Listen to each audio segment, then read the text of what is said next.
dun. Hello and welcome to another Getting Projects Done with me, Chris. So in this video, we are going to continue our work on the Necrons from the Indomitus box set for Warhammer 40,000 9th edition. I've been having a lot of fun with these Necrons. I have not touched the Space Marines at all yet. I'm sure I'll get to those at some point. I'm not in a mad dash to get any of them assembled and painted or anything like that, unless of course you guys say, Chris, what about the Space Marines? What about, do the Space Marines get any love? Do they? Do Space Marines get any love? That is the question. Leave a comment down below if you think Space Marines are not getting enough love within Warhammer 40,000. Please share, because, you know. So we're working on the Necrons today. I'm going to assemble the Warden, the Royal Warden, and I should be able to get to the big guy. What is he? The Reanimator, the Canoptek Reanimator. It's a lot of fun. Now, I have been working my way through these models. I've gotten a bunch of them assembled. The color scheme, I'm going to stay pretty uniform, I think, throughout the entire army as far as how I'm going to paint them all up, because I think I'm going to paint them as a pretty cohesive looking force, because in fact I might, if I get them done in a timely fashion, I may actually play some games here at home, or take them out about and play with them, or, you know, whatever, or I might just get rid of them. I don't know, one of the two. But either way, as of making this video, I have been working on, so I got this destroyer all ready to go. He's tabletop. Nothing terribly fancy about him. Focus. Focus. Are we going to get focus? Focus. Oh, you piece of crap. Focus. Come on. I hate autofocus. That's why I usually just leave it on, you know, manual focus. But anyway, patrons already have access to this video. It is a pretty straightforward color scheme, which is why I've been able to kind of just whip through these actually pretty fast. And I've been having a lot of fun. They're just different from, you know, the usual, you know, Eldar that I end up painting, because I only paint my Eldar these days. So I've been having a lot of fun with these guys. So I got the other two assembled up, ready to go. I got the I don't know what the hell this little guy is. I haven't read the rules or anything on these guys yet, so, but I've got this guy all ready to go. And you know, again, everything's gonna get painted pretty much the same. I've got 3 of the scare bases ready to go. These are gonna be fun, and you know, so once I have more of the warriors done, and then I also have 5 more of the regular warriors ready to go. I already have them on my little thing here to get them all done up. So I've got 5 more warriors, and of course they were just been given the Gauss rifles. I'm going to do the other 10 warriors with the other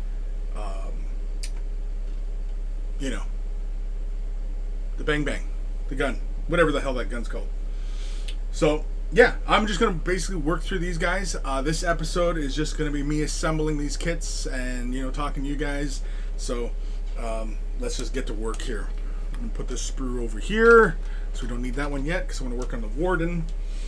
And yeah, now the Warden is a pretty simple looking little sprue. Nothing terribly fancy about him. Let's flip to his instructions. Go past all the Space Marine stuff. Is that the Warden? I think that's the Warden there. Let's scooch you guys over. Scooch. Scooch. Scooch. And this guy. I do like this color scheme. It's a lot of fun. And I mean, like, the camera doesn't really show it, but these are shiny, shiny Necrons. They are shiny. Super duper shiny. So anyway, been having fun. I'm just having fun. And, you know, it's been a while since old Chris has had some fun with, you know, with Necrons and stuff like that. So C1 and C2. I wonder if I can find C1 and C2. Shouldn't be too hard. That's the cape and the legs, right? C1, C2. You might notice a bit of background noise. That is because it is warm as ballsack in my basement, which is where my office resides. And yeah, it's not much I can do about it other than get a bigger industrial fan down here just to try and chill things out a bit, which I am considering, because holy carmolies, trying to get work done in here is a pain. It's a chore. It is a frickin' chore.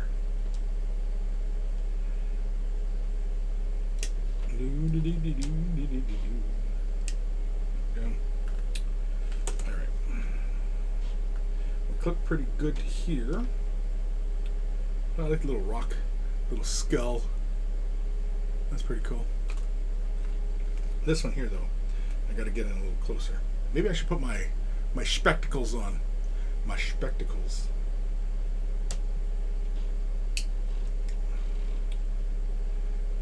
Yeah, we can blade that. That's close enough. We can blade. I like how he's got this one little kind of half cloak thing going on his arm. That's going to be fun. Within this chrome color scheme that I've been doing, what do you think that the cloak should be? If he's entirely chrome, they should be distinguished from the rest of the force, right? Because the Overlord and the Warden, and the little, I don't know it's like a little, what the hell's he called? Plasmancer. There's a Plasmancer. He's mancing of Plas. I'm gonna put my spectacles on though. Holy hell, where are they? Oh. I don't know where all my stuff is. Ghost of Starman Deluxe. That new Warden guy seems pretty cool. Converted one up using stuff from the Start Collecting box. Cool. Yeah, I mean, yeah, you can pretty much, right? Because he's kind of like an immortal, essentially, right? That's basically what he is with a cape. He's an immortal with a cape, right? Because he's got the dual barrel thing gun. You know, the thing. And the gun. Oh, you may notice too, I'm wearing like a headband here. That's because, again, like I said, it is hot as balls in my basement. And this is just to, stop just sweating everywhere. It's like, there's all sorts of euphemisms for profuse sweating. I don't know if I really want to bust into those right now. Anyway. Ghost Starman Deluxe, I reckon. You reckon, do you? The cloak type things could be pretty good in a dark green. Okay, well, here, let's do a little bit of colorizing here. Okay, I've got this blue purple going on the blade itself. There's that magenta elements in the model, right? I have these little magenta elements. So the eyes. I don't know if you guys can see the eyes. Oh, for God's sakes. Where's something I can use as a backing? Gold. Here. All right, I got it. All right. Let's see if this helps. Focus. You son of a... Focus. It's focusing on the frickin' book. Come on. Focus. Focus. Oh, I give up. Hold on. This is pissing me off. Pissing me off. I am. There we go. So I'm going to change the focus here. So we just have a look here. So it's a little close, but anyway, the eyes, the orbs on the legs and such, right?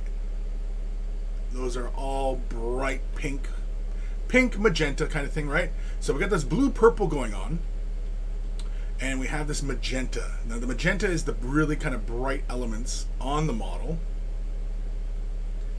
You can see how nice and look how shiny that is. Like you can see, like okay, look at his thing. Yeah, look how shiny that is from the light from my finger, how it illuminates and reflects. That's how shiny this guy is. It's shiny. Necron. guns. Dun dun dun dun dun. Here, we'll do fire. Fire in the background. Dun dun dun dun dun. Dun dun dun dun. Yes, I could do that all day long. Alright, I'm switching this back to auto. Okay. So, chrome, the blue, purple on the blades, because this guy's going to get done with the gun's going to be black with the magenta little bits. His eyes will be magenta. What would be something to go along for that cloak that would go along with those colors? I'll let you guys think about it while I clean up some bits. And I put on my thingies so that I can see what I'm doing. I'm not using them. There we go. Mainframe, sort of. Ugh, sort of. You know what? I'm going to switch focus again. Screw it. No, screw it. I'll just leave it alone. Hell with it.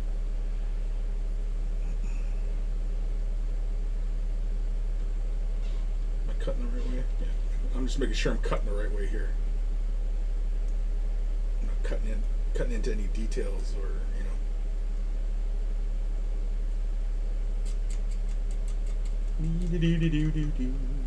So hopefully you're doing a bit of hobbying as well, or maybe you're just chilling out and, listen to me ramble on about stuff. I don't know. Yeah, we're going to do the sides of these here. Just to knock that little tiny mold line off the panels here. Oh, Fritz. Alright. Sorry, my goggles are in the way. My Googles.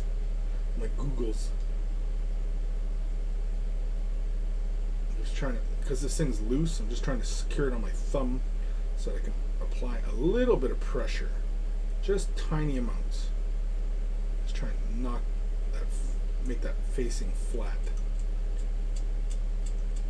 And then just scrape it. Scrape it. Flip it, turn it, scrape it. Make a song out of that. Flip it, turn it, scrape it. It'll be our assembly song. Flip it, turn it, scrape it. Yes, I'm cracking up. Some of you may have guessed that already. I am losing my mind. It's okay though. It's okay. Shit, which way was I going? Oh, no, I was going this way. Flip it, turn it, scrape it. I'm listening to a lot of Static X. It's one of my favorite bands from back in the day. They just put out a new album last week. Yeah, it was last Friday. Was it last Friday? Yeah, it was last Friday. Wait, what's today? Yeah, today's Friday. And, yeah, there's a really great song. I've been listening to that while I'm working on my Necrons, and I posted it on Discord. In our little channel for sharing music that we're all into, just for the sake of sharing. And yeah, it's called Terminator Oscillator. And so as I've been working on Necrons, I've been singing along to that song. Speaking of which, I need freaking music in the background here. Whenever I'm usually hobbying, I can't even call this hobbying. What I do is pretty much work these days, and this isn't hobbying for me. This is getting stuff done, getting her done. And all we're doing is just running the blade across. He is a character model, so I do want to spend a bit more time, just knocking stuff down and planing off edges, removing sprue nubs, the dreaded sprue nub. Oh, they say to do like that. Wow. One thing I will say about these new kits though, man, they go together so nicely, and the parts are like almost zero tolerance as far as wiggle room between parts, and the castings are really, really good. But I mean, we've seen that from GW last, I don't know, probably 10 years, just good plastic kits. So, yeah. Ghost of Starman. Been playing some Pokemon today. We'll probably get to painting some Tau drones soonish. Soonish? Soonish?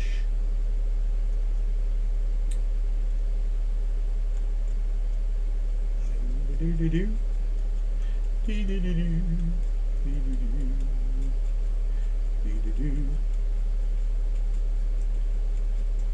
you guys watch Old Guard on Netflix?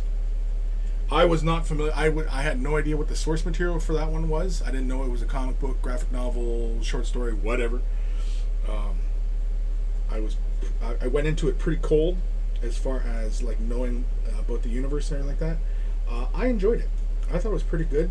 I thought the action scenes were like really well done, considering that I don't know why I should really be surprised that like from a Netflix show, you know, it's got really good effects and, you know, really great you know, camera and cinematography, you know, action sequences and stuff like that. I really enjoyed it. I enjoyed it. It was a good flick. And also, I mean, you know, Charlize Theron is not hard to look at either, so you know that does make it pretty easy. Everybody else in the movie I don't think was that familiar. I don't recognize anybody else in that movie. Oh, except the one fella who was pursuing them. For anybody who hasn't seen it yet, it's a pretty good flick. It's yeah, check it out. Old Guard. I enjoyed it. I was in the mood for Terminator, and then I thought that Terminator, what the hell was the new one called? Dark Fate? It was on the streaming service, and it was like right there, the thumbnail's right there. I think it was Amazon. And it was like, okay, well, it's on Amazon. Okay, great, I'll watch it. Because, you know, I already subscribed to Amazon Prime Video. And, you know, I was like, okay, I'll watch it because I'm not going to spend $1 on it. Well, son of a gun, isn't the damn movie like for rent on Amazon Prime? Like, I didn't know Amazon Prime even rented on Amazon Prime, but apparently they do. And I was like, I'm not spending money on Dark Fate. Are you kidding me? I'm not spending money on it. I was not hopeful for the movie when I first watched trailers for it, and yeah, I was not optimistic. And from what I gather, it wasn't a terribly great film. So, but I can't say for sure. That's just what the hearsay I'm hearing on the interwebs. But yeah, it does not fill me with hope as far as being a good film. Ghost Starman Deluxe, we'll try to check that one out. Yeah, check it out. Old Guard, yeah, I enjoyed it. It was pretty good. The action scenes are very, you know, like ever since John Wick came out, action movies just haven't been the same. You know what I mean? Like everybody wants that close-in, tactical, you know, I don't want to say realistic, but it is mostly realistic type of gunfighting, you know? It's just really cool. It's just really cool. I enjoyed it. I mean, like, we've seen that kind of action from Charlize Theron in, if you ever watched Atomic Blonde, she's pretty much that much of a badass in this one. Except this one, she's got an axe, and she's hacking people apart. Spoiler. Oh, spoiler alert. She's hacking people with an axe. But I mean, you can gather that from the previews.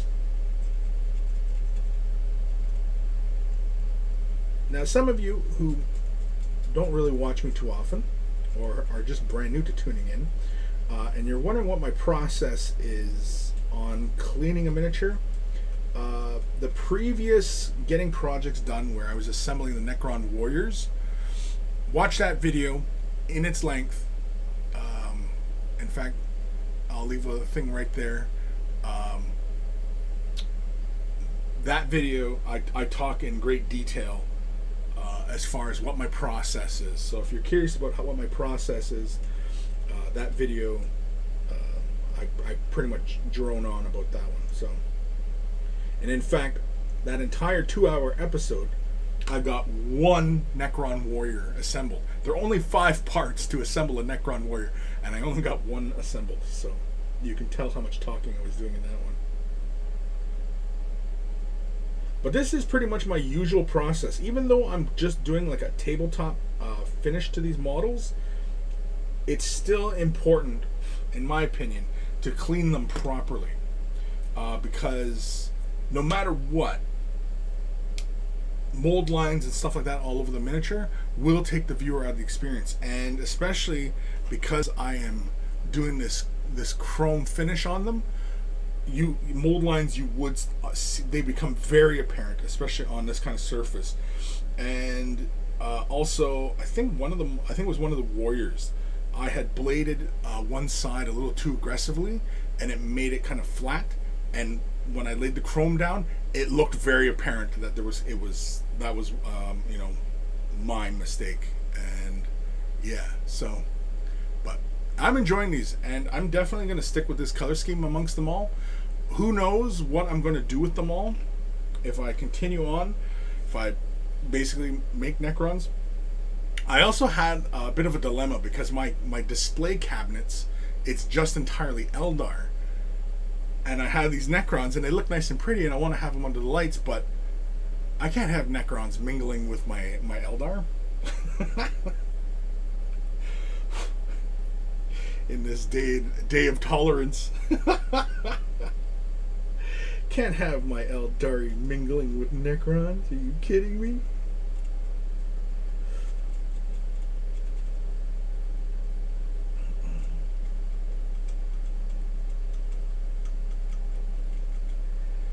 Oh man.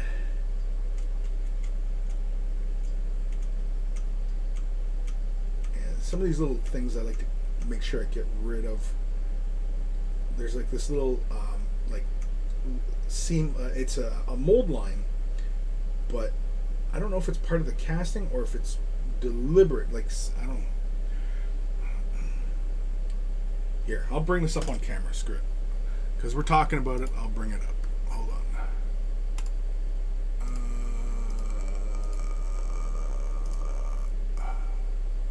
Turn that off. Okay. So, if you look, yeah, right in that little space, right there where I'm pointing, right, it joins between this little coupling in the leg, and it connects up to the thigh armor. I don't think that's supposed to be a bit of anything. I think that's just a process of the two molds coming together, because that mold line ran in that line like that. And so in these kind of instances, I err on what facet it mostly resides. So like this whole flat side here, let's see if we can get this in the shot here. So this whole flat side inside the thigh armor, I'll plane that down so it sits mostly flush with the rest of that detail, or lack of detail, as it were, because, yeah. And I usually like to take these down because I don't like leaving them up, just because it just, I don't know, it just annoys me. And if you're going to do something, do it right. Alright.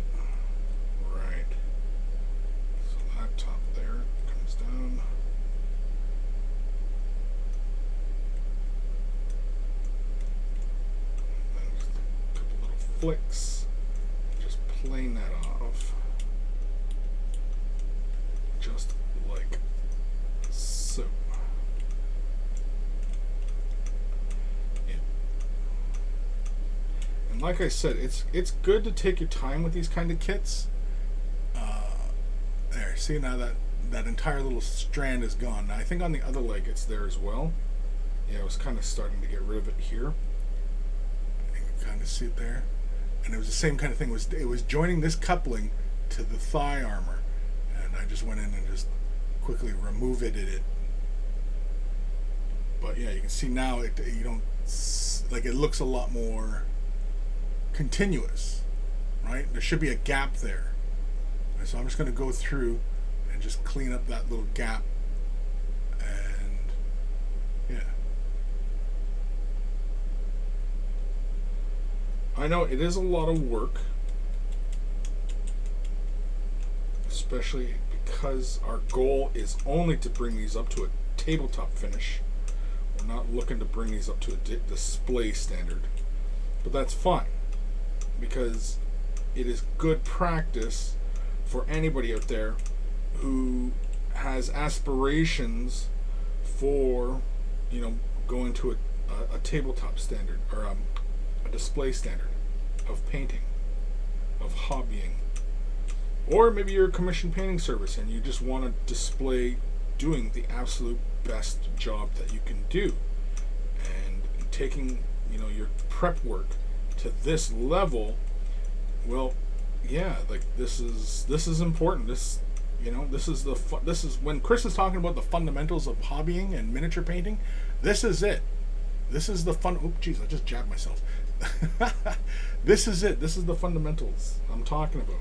This good preparation pays off in the long run when painting your models, because these tiny little details, and when you're doing a model like this, even though we're only going to a tabletop standard with it, it is good practice. And for whenever you do a display or whatever. I'm repeating myself at this point now. Let's go back to Otto. There we go. Go back to Otto. Otto. For Otto. For Otto. Alright. Did I clean this leg already? I did. Clean this leg already? I did. Yeah. Did I clean this leg? I didn't. I was on the process of this leg.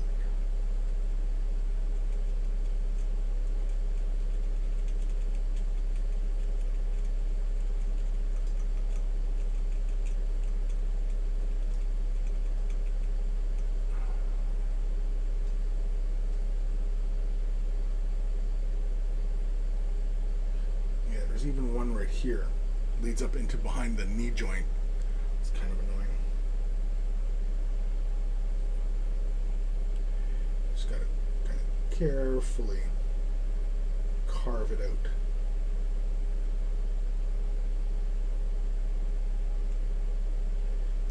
If you ever worked with fine cast, similar kind of process of just getting rid of like a lot of these little channels and stuff that are just kind of annoying. Although on fine cast it's very annoying.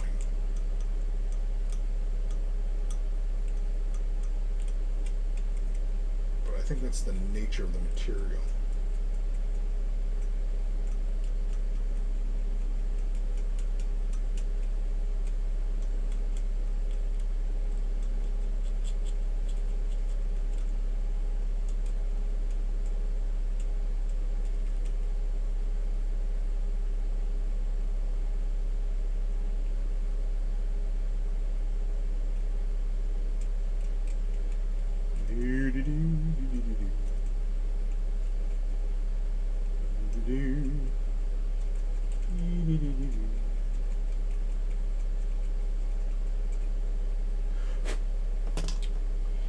Alrighty. I just use an old toothbrush just to wipe the debris away, keep it nice and clear. Did I already clean these bottoms? I think I did. Yeah, odds it did. Alright, so we can glue these in now. And basically says these sides will contact these sides, and that is the only contact point. Now this part here, normally in the whole process, everything's been kind of press fit together in this box set. But this, there's, oh okay, I guess it kind of stays, but it's like barely in there. So we will glue it just to make sure. So I'm going to slightly score the inside facet for the glue to grab hold of.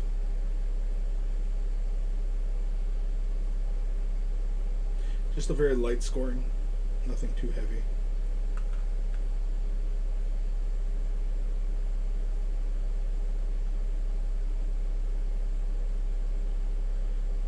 You don't want to be too aggressive because you end up bumping into other details and stuff. But with styrene kits, I always score. Also got my favorite glue, Master's Liquid Cement. Then I also have some Tamiya Extra Thin as well. This is actually pretty handy for some areas, like for example the two halves of the ribs of all the models. There's a gap there, and I always end up forgetting to put the glue there, so I end up just kind of using the Extra Thin just inside that space. Just one of my little things. And we pretty much only need like a drop or two. Does not require much glue.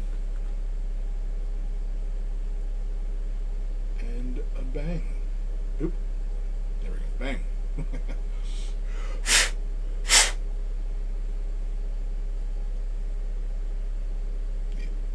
There we go. Okay. We'll leave that alone for a moment. Move on to the next part. Next part is the arm and the spine. Alright. Oh, okay, so what they're saying. See? There is a procedure when you are assembling, right? So they're saying put the C1 and C2 together, then put C3 and C4 together before you put C6 in. And then carry on to C7, C5. Right? Right. Alright. So let's carry on. Carry on, carry on.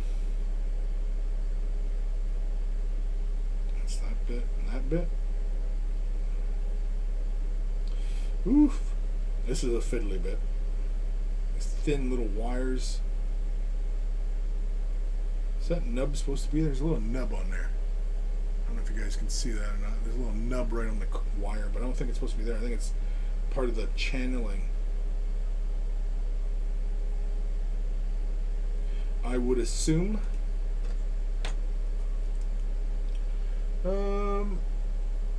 So for these kind of bits, I usually look for the weakest points and the most delicate points, and the sturdiest points. The sturdiest points will be the last point I cut, and I'll cut the more delicate bits first.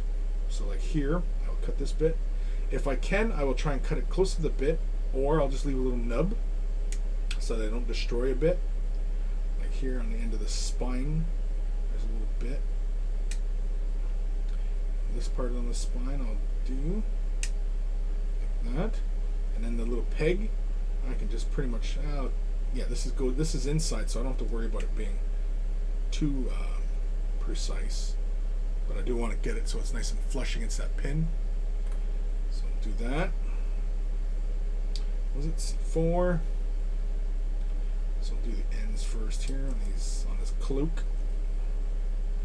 These I will cut close, just like so.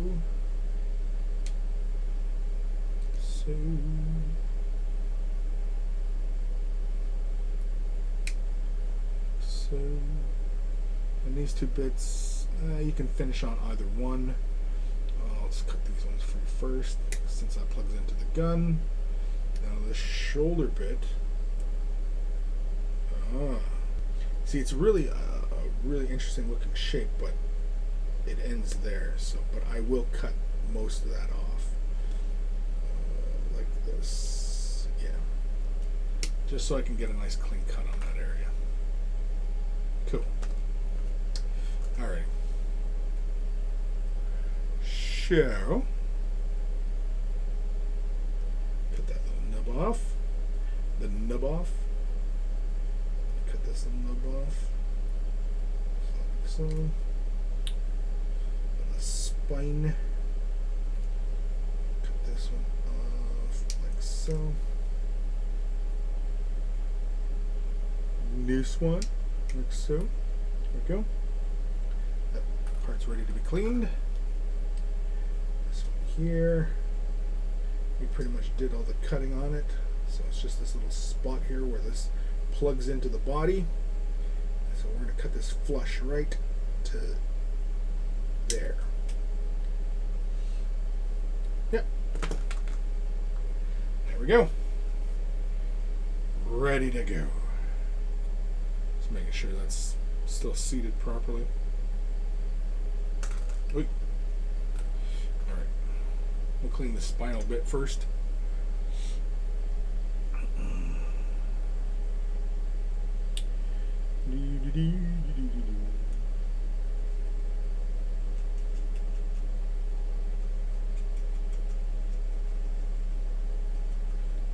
Just knocking down this mold line, running along the cabling, make this nice and round.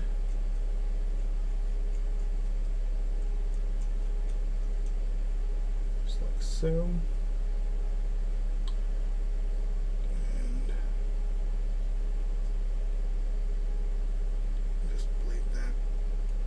Flush without destroying its detail. Yeah, that should be fine. Do this bit. Run this down, knock out the seam line here.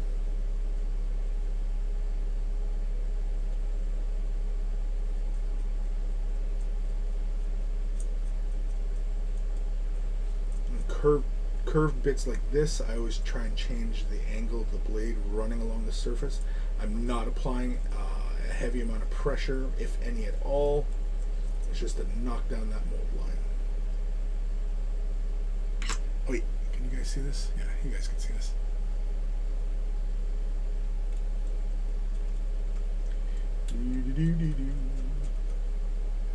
This peg, try to plane that smooth. We're going to also knock down the corners of the end of the peg so this lines up. I found when I was doing my warriors, I found that the some of the heads, there's a peg in the head and it fits into the neck part. I found that the peg was stopping the head from going all the way flush, so I actually had to plane off like a millimeter of the peg, so the head would sit flush with the model, which was kind of annoying. Because at that point I had already glued it. So here I'm just putting like a bit of a taper on that end of that peg so that it guides in and goes in properly.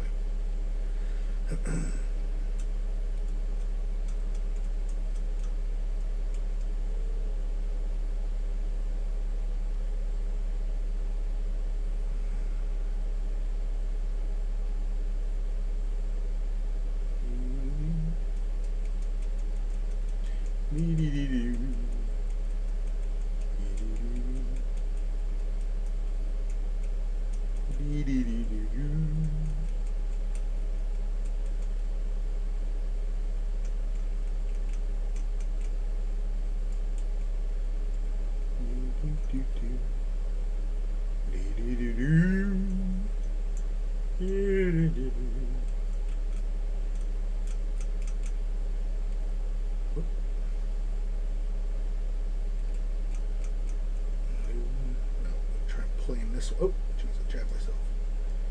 Try and plane this smooth. Right on top of that little spine is one of the little nubs. I'm just trying to take it down so it's nice and flush so it doesn't look like there was a sprue nub there.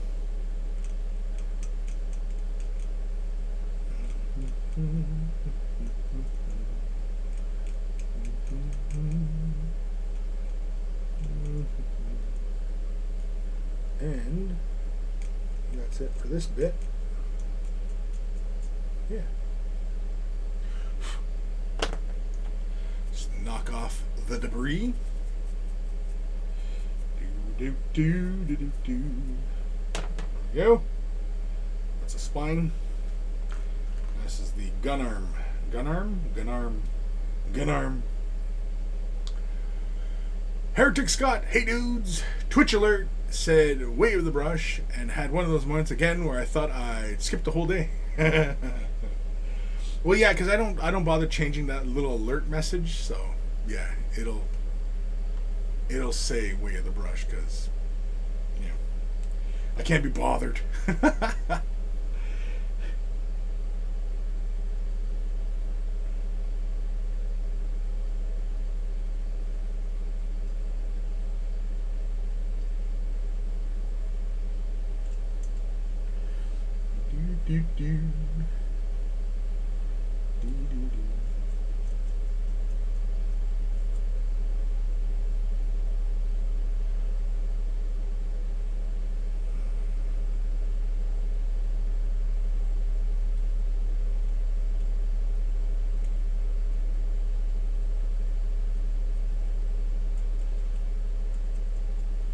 will say again that I have been enjoying these Necrons.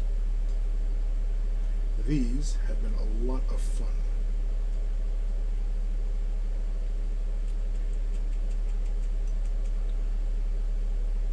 It almost, it almost makes me want to bust out the other Necrons that I have and get some work on them. Almost. I don't know. We'll see.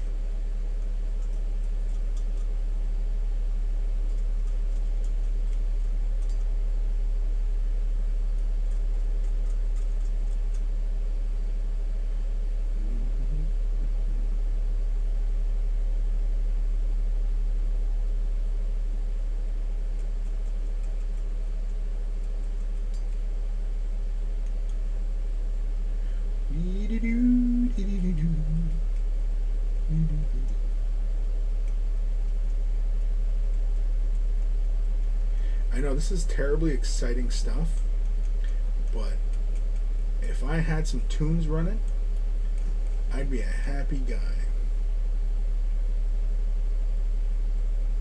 I'm playing this off a little more. Yeah, like that. Did I do this side? No, I did not do this side. I was thinking I was done with this bit, but I ain't.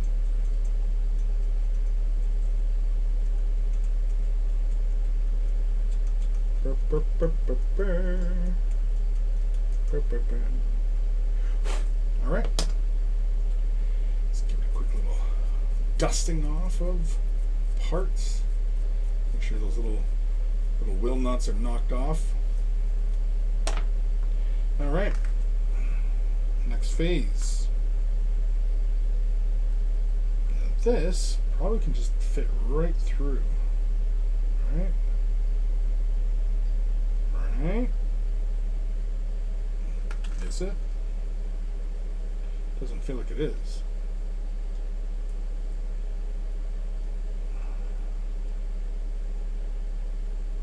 There we go. Ooh, this is a challenging little bit to get in there because he's got those fiddly little spine bits, and you don't want to apply too much pressure. You gotta make sure it sits flush against the part, so it's kind of complicated.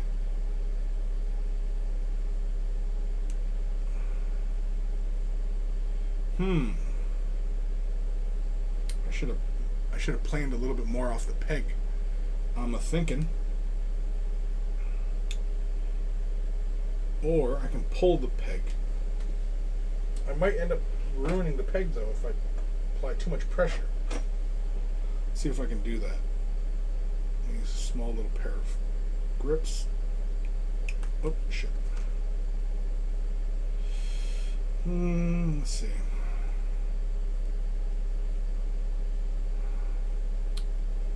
Try not to pull too hard. Yeah. It's not. I'm going to end up destroying that part if I pull too hard. I can't tell if that is far enough. I'm I'm suspecting it's not. I wonder if I can just gently apply a bit of pressure here.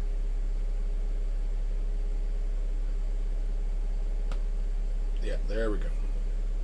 Did we destroy it? Nope. The spine is fine. I basically sat it onto the table and then just applied a bit of pressure until I felt it give. And now it should be sitting completely flush. Yeah, because the head is way forward now. The spine is nice and recessed. Dog, what are you doing? Jess, lay down. She's stepping on me. I don't know why she's stepping on me. Alright, so I didn't add any glue there because I think once I put the torso on, that's when I'll add glue. And it's in there nice and tight. Nice and tight. Like a toy gun. Anyway. So this bit just connects up there. This we will glue now. And we will score it. So I'm going to score the interior as well as the just around the edge. And the peg itself, I will score the contact, inside contact. You know what? I'm going to make sure this is nice and flush as well, because even if it's off by a little bit, it'll sit too far out. Again, why it's so important to take the necessary time to prep your models, because even if you do just a base coat onto the model, you can always come back and clean it up and add details and decals, do edge highlighting, all that, right? But if the model isn't been prepped properly, you basically have to strip the entire model and repaint it. Right? So, a little unnecessary. It's a little bit of glue.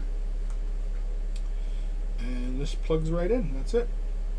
And it's keyed, so you don't have to worry about, it lining up properly or anything like that. I just gotta find my angle here to how it's going in. How is this going in? Oh, it goes in like that. Okay. Something like that. I actually take like this little tool and I'll use like the back end and I'll push on that part because it's got a nice rubbery end to it, and I'll push on that just so that I don't disrupt any details or anything like that, and make sure that part is seated nice and clearly.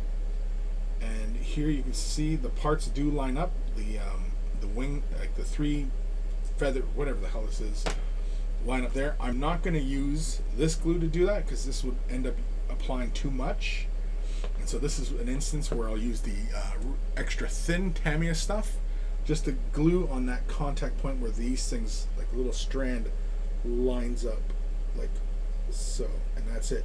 I'll put a little glue on that contact point, let that melt for a moment, eyeball it, make sure that they're lined up nice and even and straight.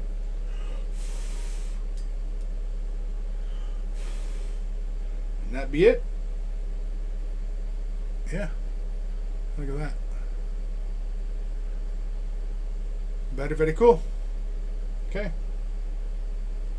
so that part, we'll leave that alone for a moment. I'm gonna have a sip of my tea. Kevin Cabal, I found with a few of the push fit kits that they went together better in general if trimmed the pegs down a tiny bit. Yeah, exactly, same thing. I haven't found that with every instance of the pegs. It was just a couple of the warriors, the heads fitting to the body, that I had to clip the peg just a little bit. But otherwise, all the other heads just keyed in and went right together. Heretic Scott, liking the Chrome Necrons very much. You got future ideas for more tutorials with these guys? A few others with the Necrons. I'll probably show just, farting around on some of these guys. I am thinking of doing something with the Scarabs. I was thinking of doing something different for this guy, for his, for his thingy-mabobber. The Destroyers, I think that they're just going to be pretty much how I did the other destroyers, so nothing really interesting there. Although, on them or the reanimation Cryptek, or what the hell is he called? No, Reanimator? I don't know what the hell he's called. But anyway, I may show weathering. And in fact, I may do it on all the little doodads that get weathering versus like the warriors. Although I might even weather the warriors. So even with this chrome paint job I'm doing, I think I'm going to do just a little bit of weathering. Just a little bit. And I might show 2 different ways of how to go about it. Or maybe 3. I don't know. All depends. All depends on how I'm feeling. The guns next. The gun. The gun. Let's go with this part here first. We'll do this part here. Do the shoulder next. So cut it away from the thing. Do the gun barrel next. And then finally the top here. Yeah, basically I always work kind of thinnest connection to thickest. Thinnest goes first, then thickest, or if the part leads out to a very delicate looking part, then I'll come out and clip that one beforehand.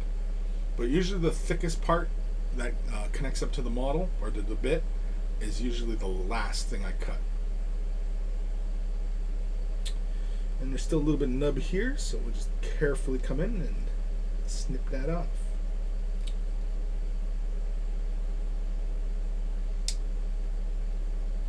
Just like so.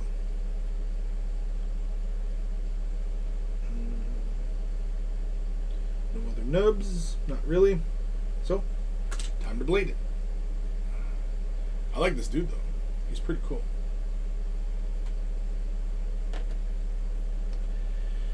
Let's start over here. Doesn't really matter where you start in your cleaning process. Just know and just be conscious of the fact that it is the starting point, and just work your way around.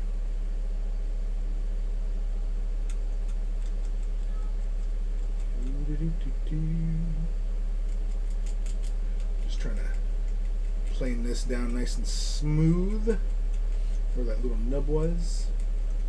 Just changing my angles like so.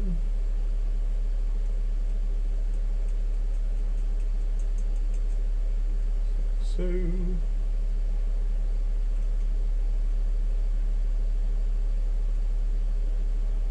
oh, okay, I see. It's a nice little connection point on the back of the gun here, where that connects up to the I don't know, the line, the doodad, the cables that I guess Necrons are connected to their guns. I guess the guns don't have batteries, I suppose.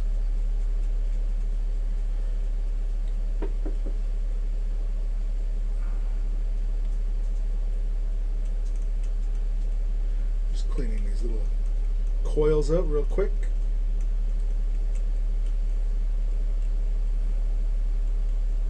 And like I said before, if you're curious about what my cleaning process is, 2 episodes ago when I did the Necron Warriors, I go into my process at length, how I go about it. So just to save myself a bit of time, I'm not going to go into it here. Of course, I could make a video on it, just tell people all the time, hey, this is my process for cleaning.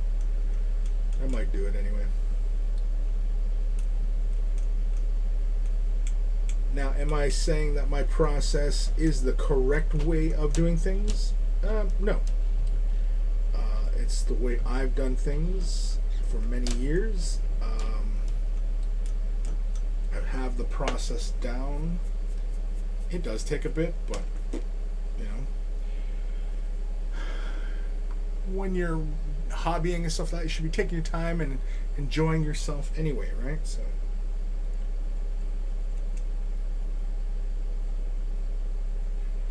the only people who really are worried about getting these things done in a very quick fashion are commission artists, people doing a lot of tournament play, and buying lots of new armies, stuff like that, and content producers.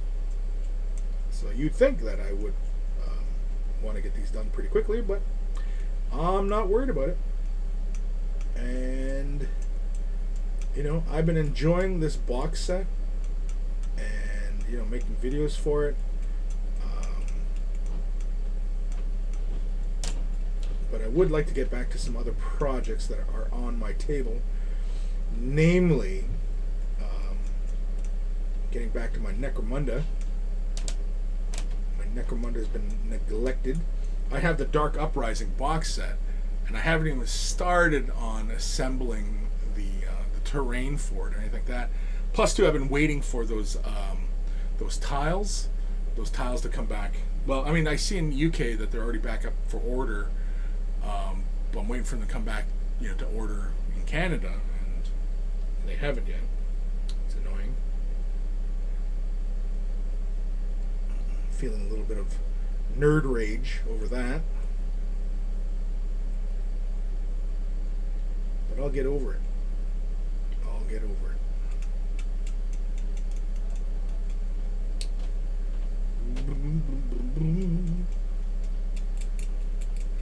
But yeah, so many projects. So many projects. I was even thinking that I might even do this program, this getting projects done. I might just do this at all hours of the day kind of thing. Just whenever I'm sitting down to work on something that needs to get done, be it, like this assembling of models. I mean, like, I'm doing this, I'm filming this,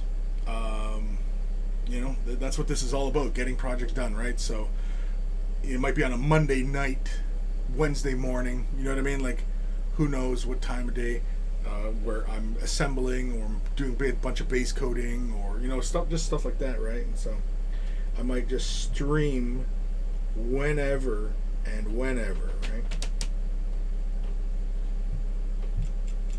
Whenever I'm working on stuff, it's getting projects done, so I might as well just stream it. Because I always feel like whenever I'm working on something, I always feel like, oh man, I should have been filming that because it might have been a teachable moment or something, right? Well, as I was talking about those little gates before, it's on this joint as well. So I'm going to plane that down a bit. Yeah, I'm going to follow the arm. All I do is I follow the line here on the forearm and then follow the sleeve of the armor. Just knock that out. Yeah, there we go. There we go. Perfect. Now who knows how rough it looks once the paint goes on, but right now it looks pretty darn good. Happy with that. Doesn't look like some, like little crinking in the surface. This one here should be pretty easy, as I can just follow the bicep and the forearm and just basically cut that down, just like so. There we go. There we go. It's gone. Beauty. I think really what it is it's a certain degree of OCD. I think just you see these little things that just that they're there. They were necessary when this was being designed, but it's not necessary for the completed model, right? It's part of the casting process. Now, is it negligence on GW's part? No, not really. It's part of the process, right? So, it's a bad model because it's got these big gates on it, which is kind of why people shat on Finecast, even though Finecast is just nature of the process. But people shat on it, Usually it's people freaking out like that. It's usually a lack of understanding or lack of experience. Ghost of Starman. Might not always be able to tune in, but that seems cool. Yeah, and I might just, randomly just turn it on, and it might, be a stream for an hour or whatever, but, yeah. Whether or not the kind of videos I'll post to YouTube, I don't know, but, or maybe if I do a bunch in a week, I might post them all that day, and just kind of, I don't know. We'll figure it out. Old Man Logan, subscribe, Twitch Prime. Thank you, old man. Hey there, Chris. Happy Friday, buddy. Happy Friday, old man. Hopefully you're working on some projects. Well, you're, 3 hours behind me, so it's still in the AM for you. Twitchy Kranos, VODs will still be on Twitch too. VODs, video on demands? Yeah. But life on Twitch right now, there's an expiry date on videos. They'll, Twitch will delete them at some point, right? Versus YouTube, they'll always be there. Well, unless, of course, YouTube suffers some sort of, crash. Alrighties. Time to marry this up to... Now, why does the gun arm go on before the torso? Oh, because the shoulder connects in, and then you put that, and that hides that shoulder joint. That's all right, but I mean, it forces you to kind of like, and put that part in there. That's the sound you make too. All right, so let's score up the contact points. Make sure that we have nice, solid joins. As many of you know, and in fact, I'm going to score up the inside of the ribs while I'm in here. I'll score up this part here that connects up. Now I'll score up the neck here where that connects up. Oh, and I'll score this part here and this part. And I'll score the end of the handle. So now we need 3 contact points of glue. Right? The handle, the cables, and the shoulder. So we'll do the glue. We'll do the gluing on the gun part. So do just a little spot of glue in there, a little spot of glue there, and a little spot of glue here, just like that. So now the tricky part. Actually, I probably could have did the cabling separate, but anyway, line that up. Line that up. And apply some pressure. And oh, look at that. The cabling on the gun lined right up perfectly and didn't even have to do anything for that. Nice. I like it when a plan comes together. There we go. Get that nice and get that in there firm. Now, a little part like this, you want to apply like a little bit of pressure. That's where it's handy where you have a little tool like this, just some small, pliers, and you can just apply just a little bit of pressure just to get those parts to grab hold of each other. Yeah. Because oftentimes your fingers are just way too big to fit in there, right? And so it comes in handy. And just a little bit of pinch. I'm not applying a lot of pressure here because I don't want to crush the details. So I'm just applying just enough pressure so that the parts come together and, they stay. And just like that. I'm just checking to see if they're prying apart. Sometimes their own tension, right, will cause the parts to, open back up again. But nope, they're staying together. They want to be together. It's their home. They're home. Don't you want to go home? Old Man Logan, yes, 10 a.m. here. Hey there, Twitchy. Old man, still waiting for my special Way the Brush Twitch emojis. I haven't gotten around to those, bro. I don't know what those emojis are. It looks like a Nurgle face and some sort of scary ghost face. Old man, Chris is always scoring. My hero. Starman, what a Chad. What does that mean? I don't know what that means. What's a Chad? You kids in your lingo. Alrighty. I'm pretty confident that this is going to hold together nicely, so I'll leave that be. And we'll move on to next. Let's do the chest next, because they're separate parts. It does not look like one will interfere with the other, although the head kind of overhangs. It comes like the neck comes forward from the chest area. So we'll do that last, I think. It doesn't really specify an order, so we'll just assume. We will assume. You know what? No, the chest should be first, because the chest has those little neck pistons that come up, and so the head will fit on top of that. So you should do the chest first. They should specify that there. That the chest should be first, and then the head.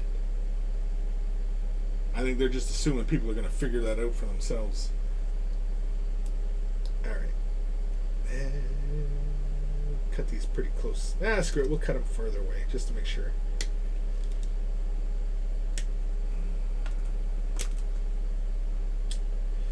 Try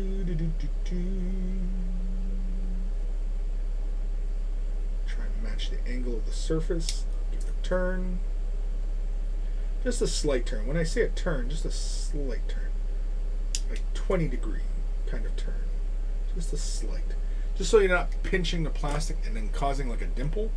That's the only reason. Ba ba ba ba ba ba. Kevin Cabal, Chris is my spirit animal. Go Starman. Chad basically means pussy destroyer. Oh, Chad score a lot. Oh.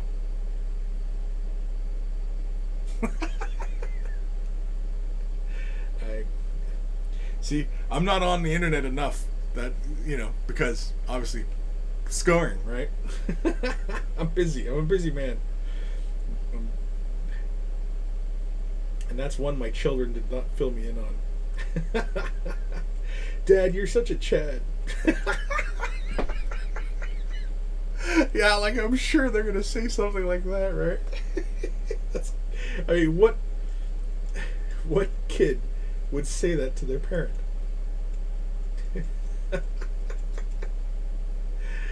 Oh, shit. No. We're treading into some weird territory there.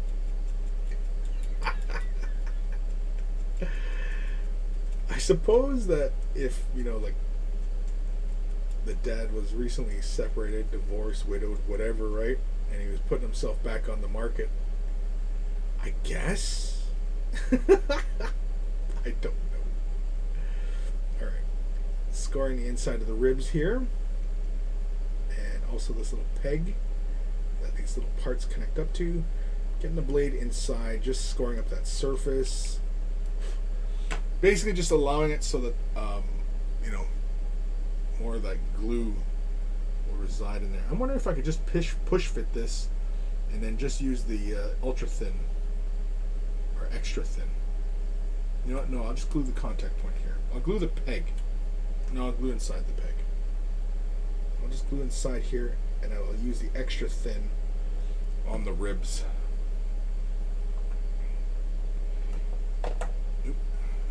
Knocking stuff over here. Alright, so here's where you have big fat hands. Kind of plays, a bit of a detriment to your success in assembling something. Okay. Maybe something like this. Push on that surface. There we go. Perfect. Slid right in there. And the gap is, man, it's close tolerance. I found that with most of these kits here. We'll zoom in a sec here just to show you guys, because I like when parts fit together nice and flush. That's just that's just one of those things that just gets me excited. Yeah, see on the inside of the ribs there. Look how close that is. Like, you barely need to gap fill that. Might want it. I haven't even hit it with glue. That's not even glue.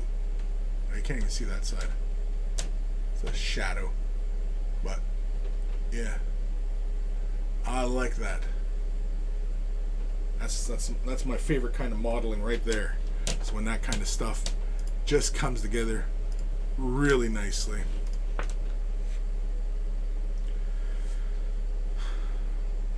Kevin Cabal, you're on the internet enough. You're just not going to the right sites.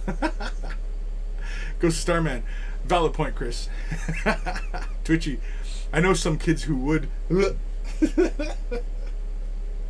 Alright, let's glue those ribs. Stick those ribs together. Just to make sure.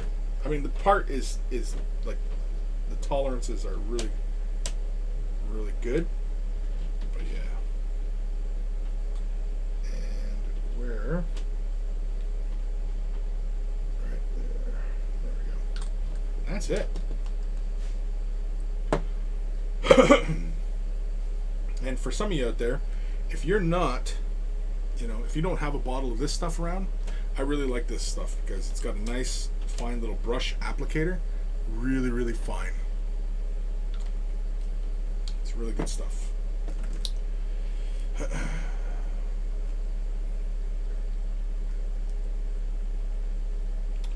Alright, we're going to do the head. We're going to free it first from the main bit of sprue. So I always cut like really far off from the bit. You can see it's really far from the head. Big old piece of nub there. And I like to fine tune how I'm going to make that cut.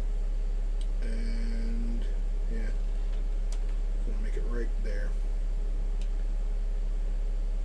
Bang.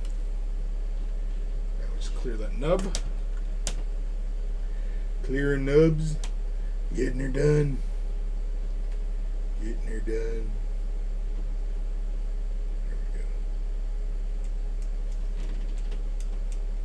Smooth.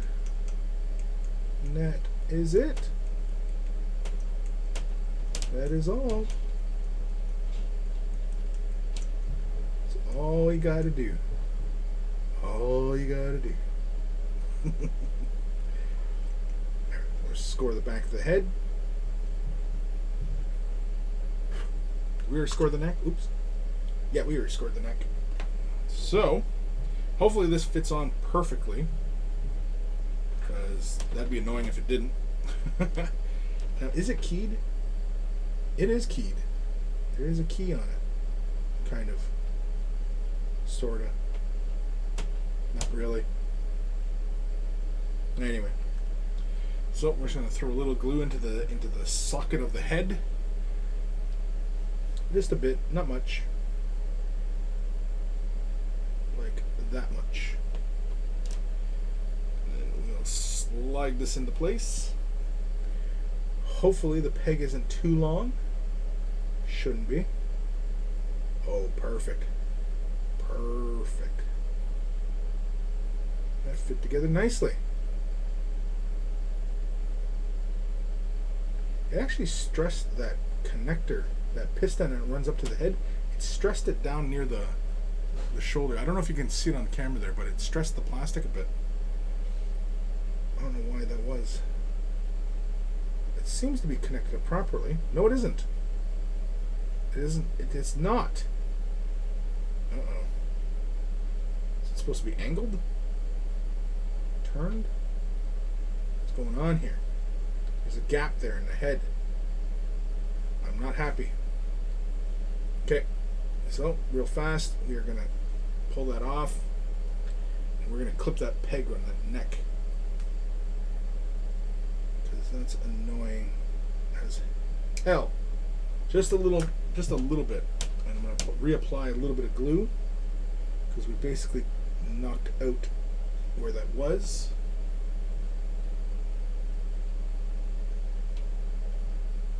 Alright.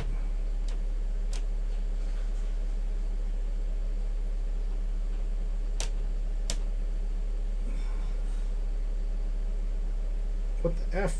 There's still a gap there. Okay, this is starting to annoy me.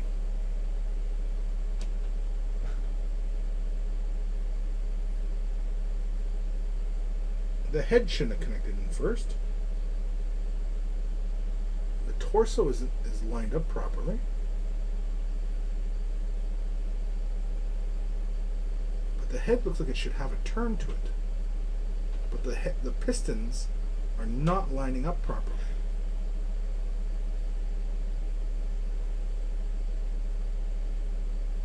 And the head looks like it should be set into the chest. No, that's fine.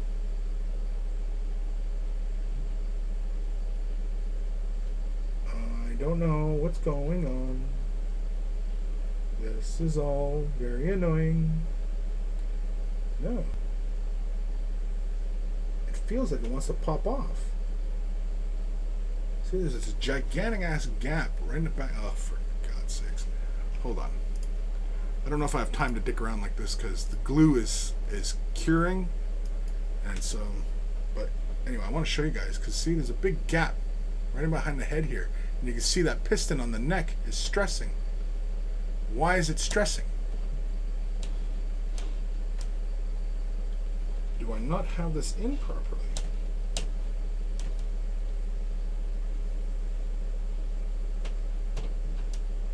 Oh, you know what it is? Frick.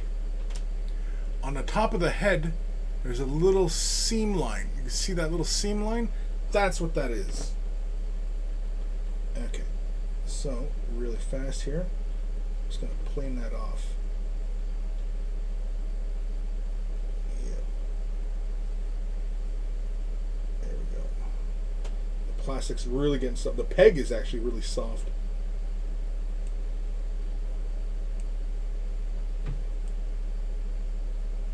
The head of this, like the top of the neck, even moves.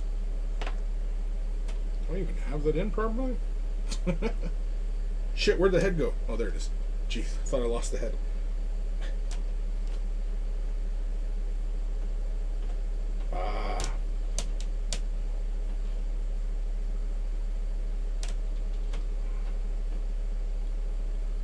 This is still pissing me off. Why is it doing that?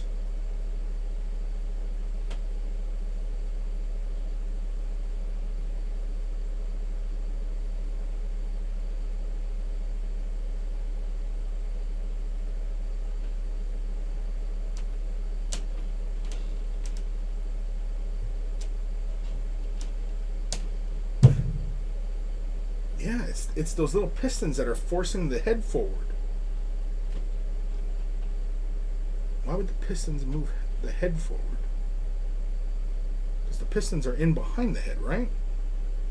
Yeah, they touch up in behind the jawline.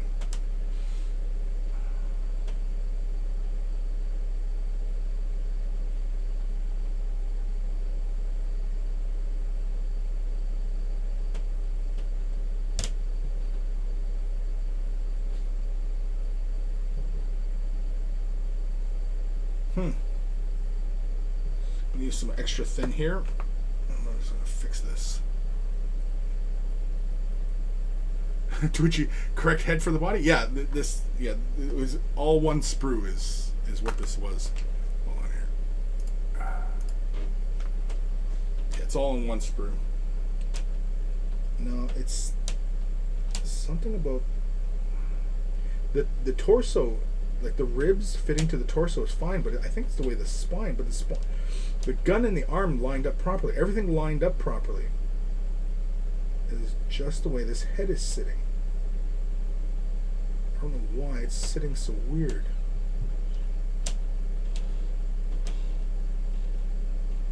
And the way the head is shaped, it almost looks like it should sit over this bit on the neck. But it looks like it shouldn't sit very far forward because then the pistons really would be pushing the head forward. So I don't know what the hell's going on with this. It's really kind of weird.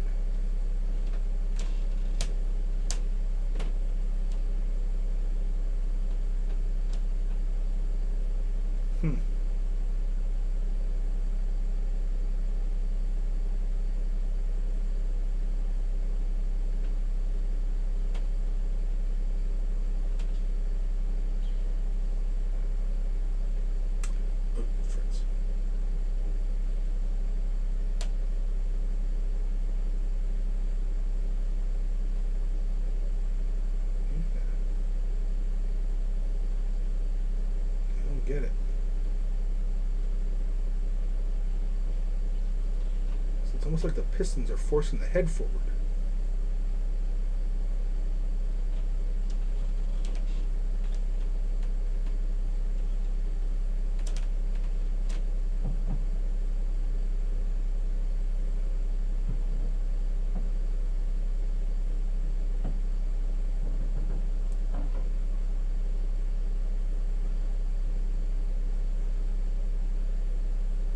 Oh, it just set right. The spine clicked, and the little pistons are up in behind the jaw now.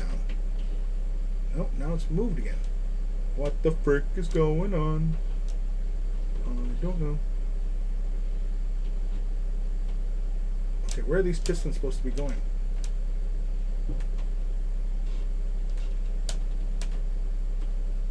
See, now it looks like the pistons are connecting up under his cheekbones.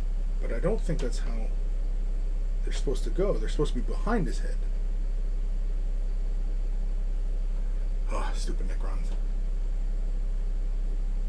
But now the head is sitting nice and flush. No, it isn't.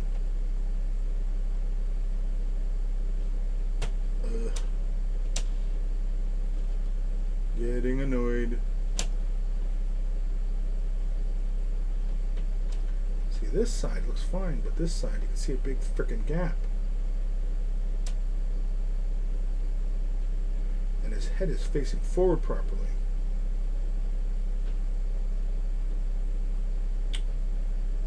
I am confused. Maybe the spine is supposed to be sitting forward more? I think the glue's freaking dried out. I've been dicking with this so long. Oh, I wonder if that's what it is. It's this chest bit. Let me see this part here. I wonder if this is supposed to line up with something here in the spine.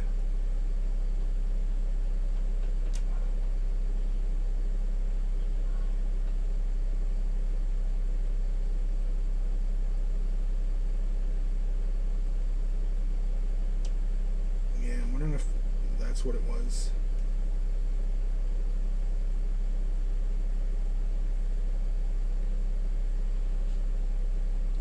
So this little piston should be more forward, I think. Man, the trials of putting a frickin' head on.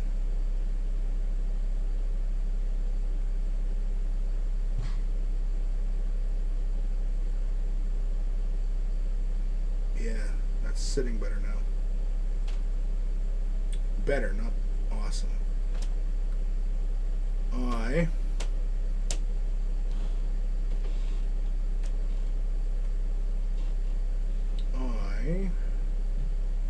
glue it now.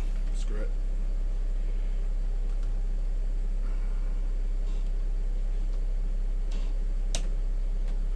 Somewhere, something got misaligned.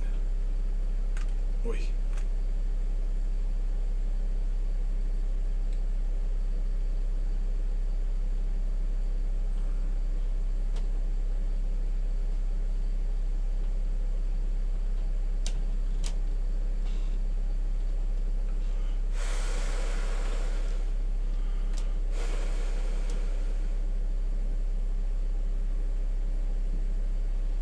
Okay. No, the gap's gone. He's all good now. You guys can't see it now, but anyway, the gap is good. Just going to keep applying a little bit of pressure though on the head to make sure this stays put. Old Man Logan, speaking of, I was airbrushing last night and I forgot that one of the heads was not glued on. Blew it right off. Luckily I did not lose it. Took me a while to find. Oh damn.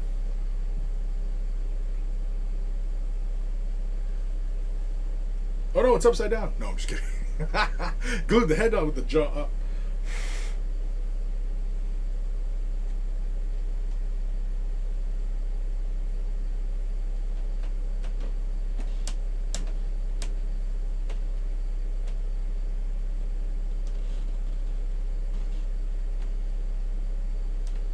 Yeah, really weird with this bit. Everything else about this model went together just great, but that final bit with the head and the misalignment and that neck piston, I don't know what the hell that was about.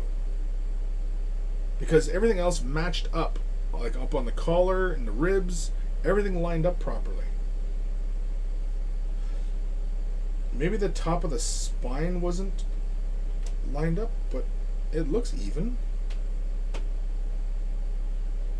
I don't know. It's together now, and there's next to no gap. There's a slight, looks like a slight gap might occur, but here, hold on. Yeah. See, there's a slight gap now, but yeah. But see how there's that piston there is stressed? See, closest to the collar, it's the plastic turned white. See, this side here, everything looks fine, right? But yeah, this side, that piston did not want to line up properly. I mean, like you can see on the collar, like where the little doodads line up to the rest of the armor here.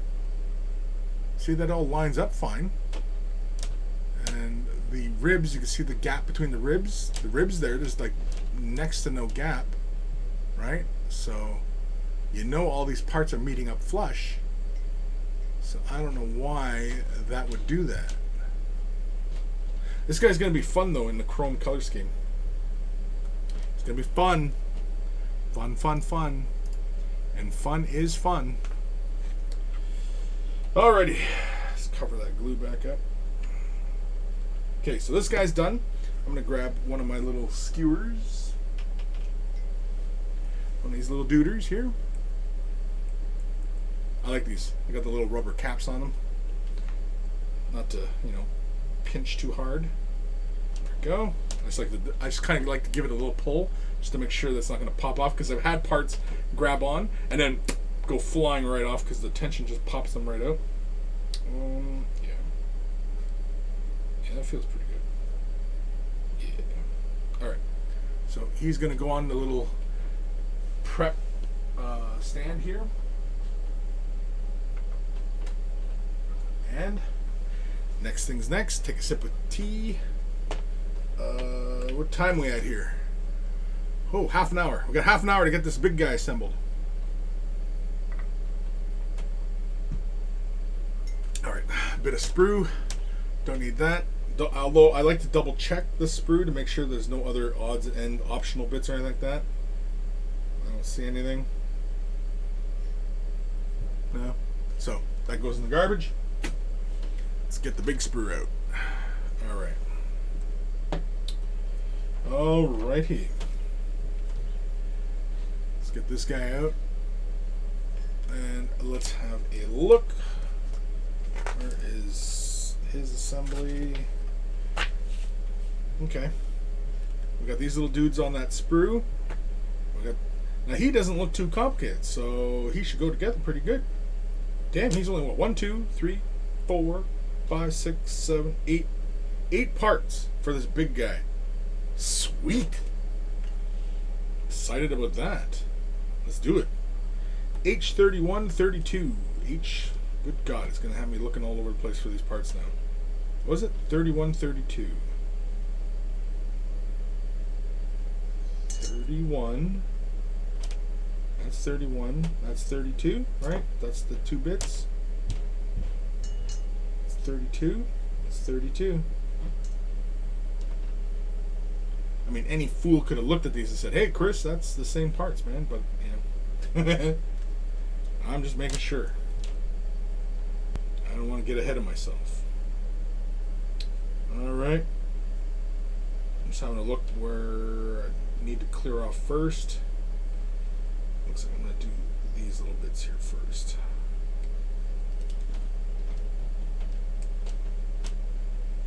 Right next to the little delicate parts. And that little bit right there. This little doodad. Claw next. Cabling next to the claw. Let's do the rest of the claw. Do the underbody. That just leaves this part right here in the back.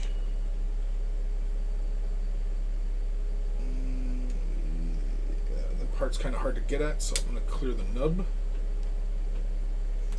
we go. James Kent, morning, Chris. Just been watching your Aeronautica painting videos. They look like fun to paint. Have you read of the rules? Had I read the rules? Yeah, I actually played a test game with my son because we're gonna film some games actually later today. We're gonna. I'm thinking we're gonna do a dogfight, just a quick little kind of assess how everything works, and because we did a quick testing of the rules just to make sure we understood everything. Not everything, but good enough to present it right. And then we're gonna the box set comes with a little mini campaign, and so we're gonna play through that. And if everybody likes that, then maybe I'll pick up the campaign book and we'll play through the full campaign.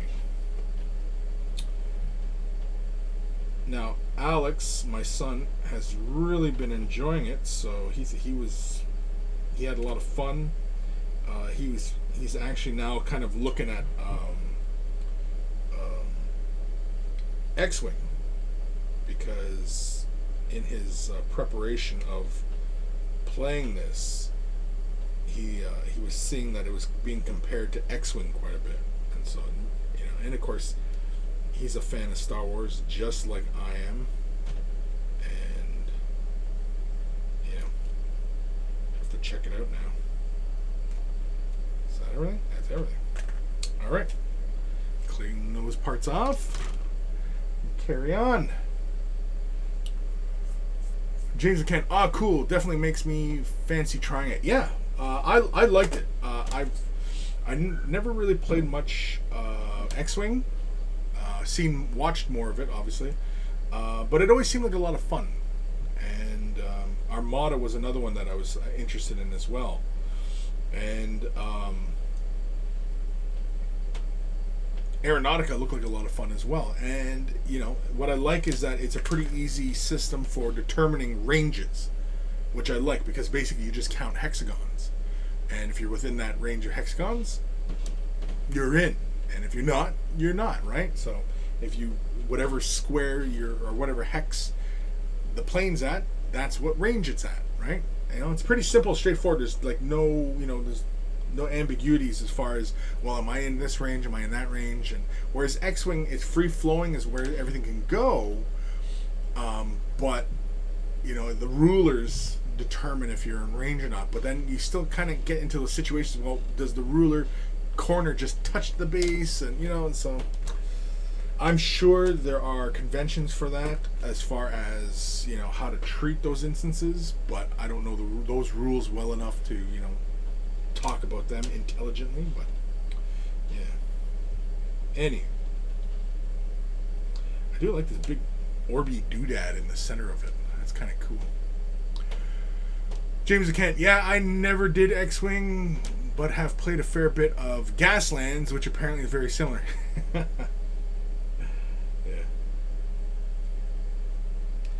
All right, time to clear off some of these points.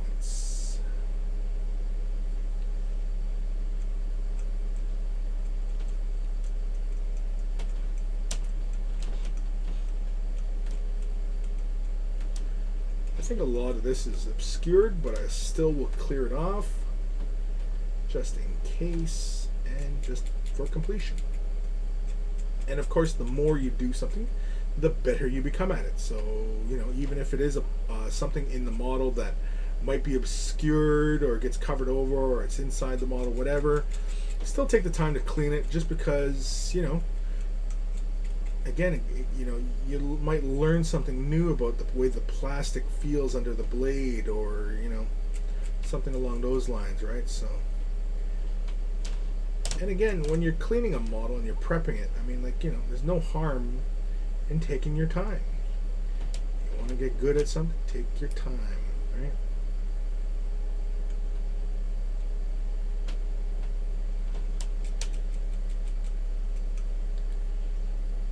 Take your time.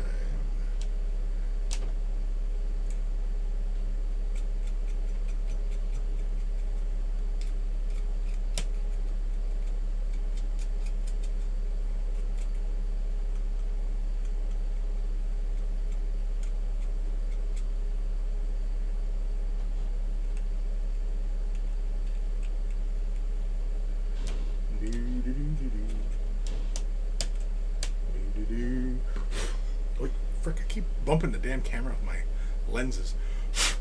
David Mofad. Turns out the reason I never got notified on your Twitch streams is because my notifications weren't turned on. Well, I can hardly be blamed for that.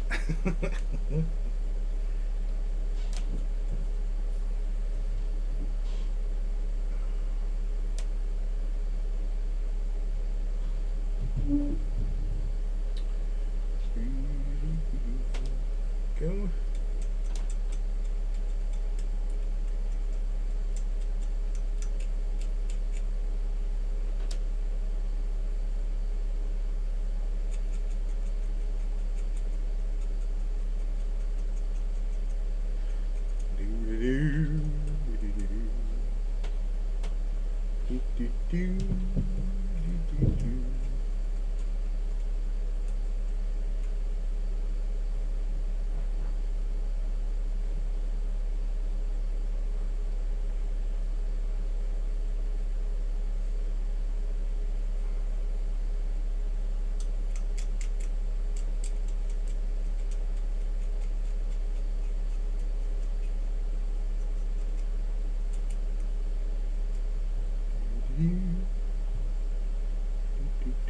Did I get the inside here? No, I didn't. There we go.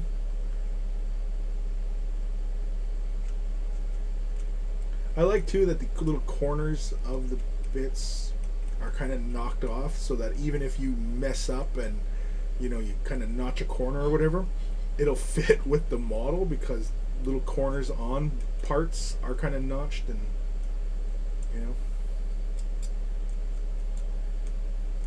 it's not going to upset anything if you make a little boo-boo in your cleaning up phase.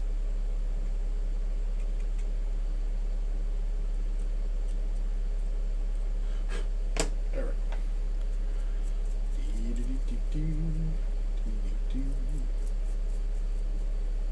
Oop, damn, that's a weak contact point. I stressed that plastic right there. Right at that joint there. You can probably see it on the camera. You can see there's a little bit of white. Yeah, damn, I didn't even realize that. And I did it again. Okay, that part's clean. Thankfully, though, it's not like it just freely hangs on the model. It's not, any weight or anything like that. It's not structural in, that sense. All right. Let's continue on. Time right here. Holy carbos.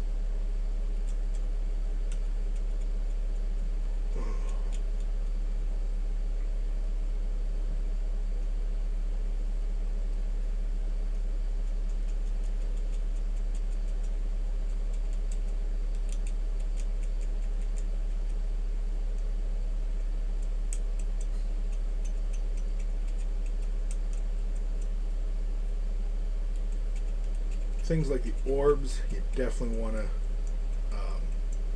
take the time to clean and plane the edges, and make sure you don't leave like any kind of funny little marks on the surface. Just because when you get to painting it, that little orb is definitely something that's going to draw a viewer's eye towards, and you want to make sure that looks as orby as possible, because any break in its symmetry will definitely draw a person's attention. Humans are funny that way.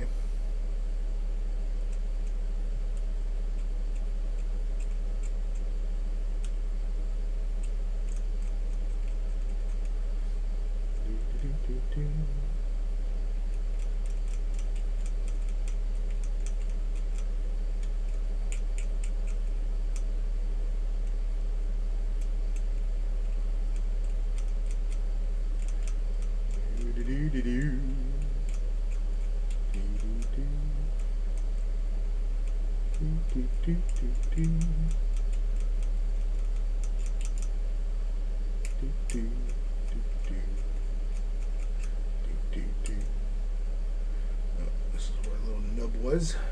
I'm trying to plane this off smooth. Just a little bit. So So when you see I'm drawing the blade in towards myself, like I'm not applying a lot of pressure, right? So, you know, you should always cut away from yourself, but a lot of times in this hobby, it's kind of unavoidable to do that, especially if you want to have a bit of precision. But as long as you don't, you know, apply too much strength to it, you should be okay. But that's kind of a personal thing to know, you know, how much force you're putting behind something, and that's obviously something only experience can teach you, right? So I can sit here and tell you to apply this much pressure, but you know, you have to know your own strength, and that's the nub. Found the nub.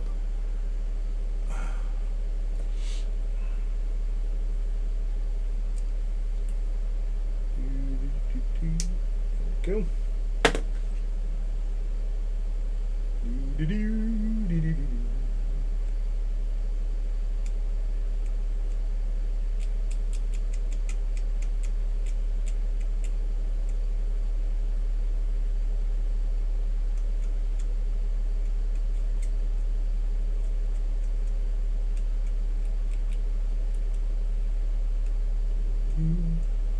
Just knocking down the mold lines. We're not going too ham on any of these details. We're just knocking them down,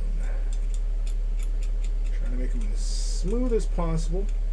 Not that, you know, we're worried about a high scrutiny or anything, although I often am, because obviously you'll see it on camera very easily.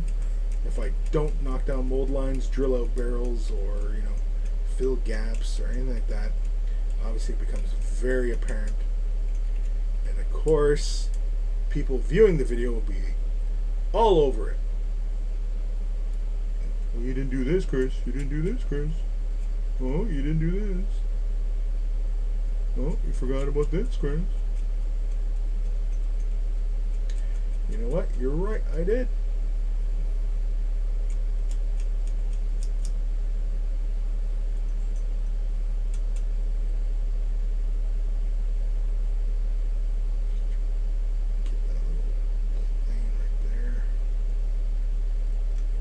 Careful not to hit the other parts of the model.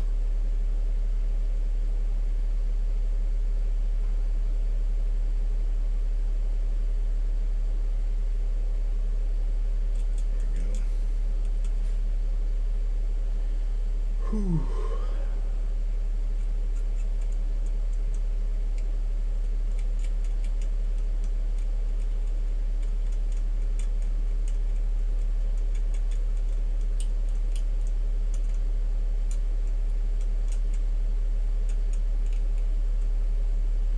What a journey cleaning these little mold lines off all these little doodads inside this model.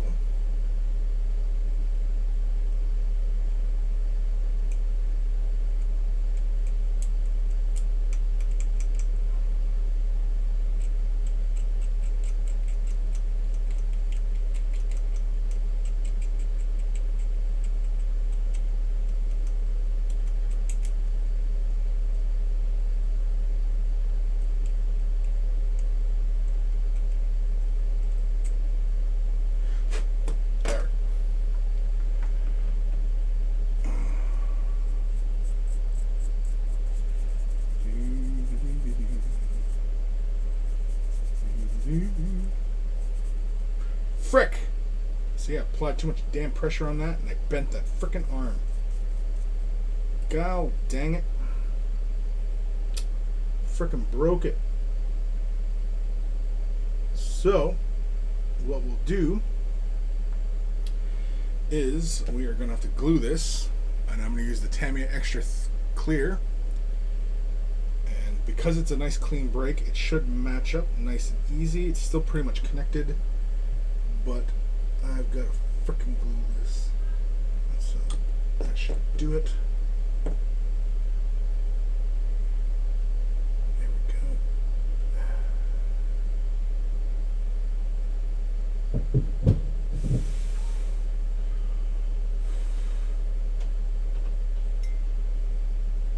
Still nice and straight.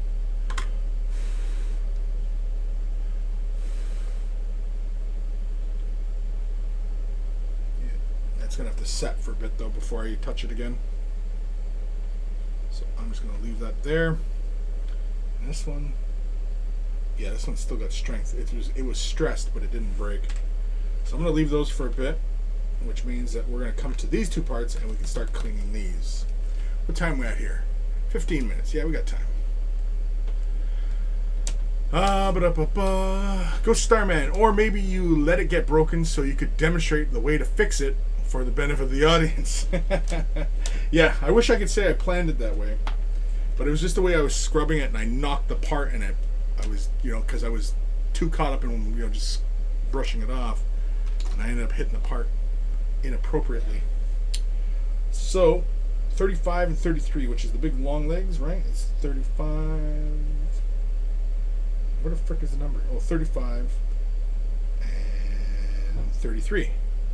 Yeah. I mean, they're the only bits on the sprue that are big, giant frickin' legs, but, don't assume. Alright, this piece, I'm pretty much going to start cutting here and work my way all the way down to the base. Going with the delicate parts first.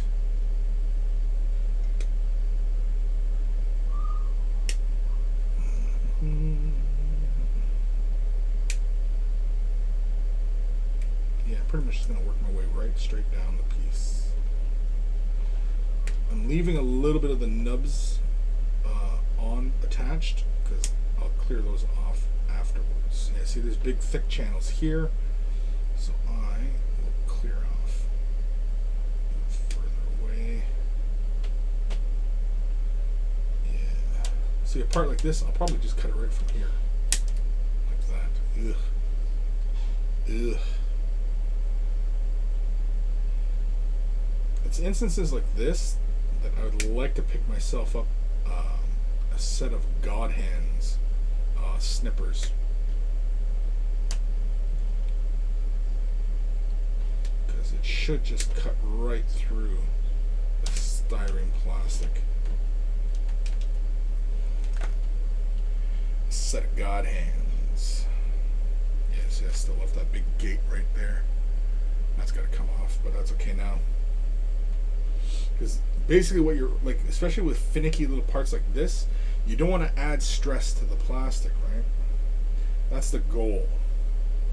Or at least it should be your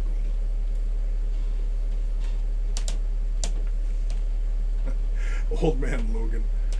Chris is willing to sacrifice his models for our benefits. Yeah, pretty much.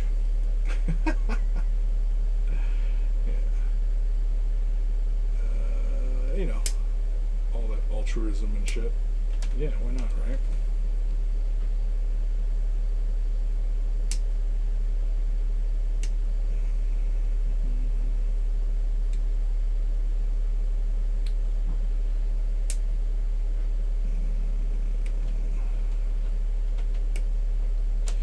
Yeah, so you may or may not notice I'm cutting pretty far away from the bit.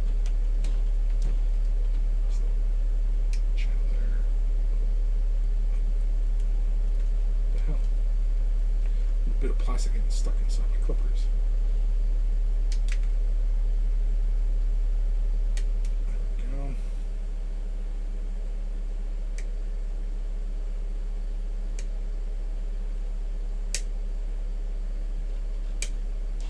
There we go. That's that, as they say. Oh man, it's so freaking warm in my office, man. Oh, there was little parts on there too. I didn't notice them. Anyway. Twitchy. Looking at all the thin parts reminds me I need to get more wire for pinning before this arrives. Plenty of time as I'm on the made to order list. Yeah, you might want to get some thin wire just in case you do bust a part or, something like that. And you can just refit it together.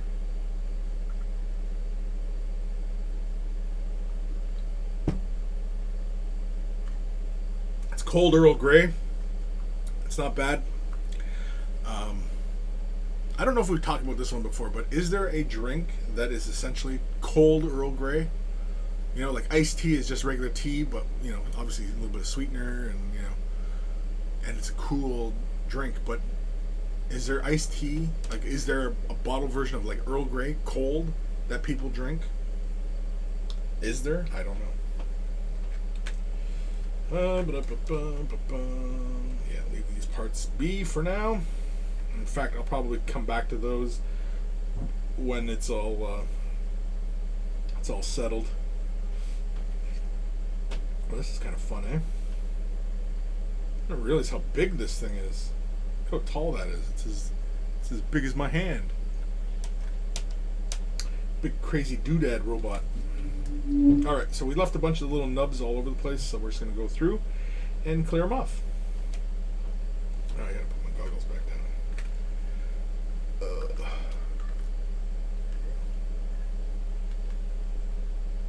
You guys can see what I'm doing here, sort of, kind of, sort of.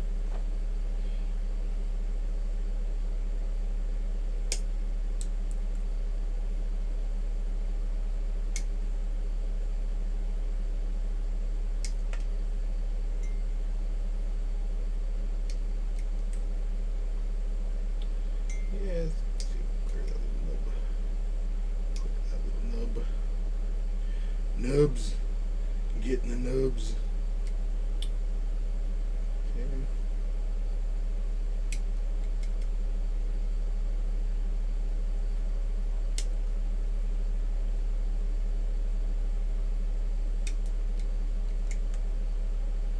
And yeah, clear this one.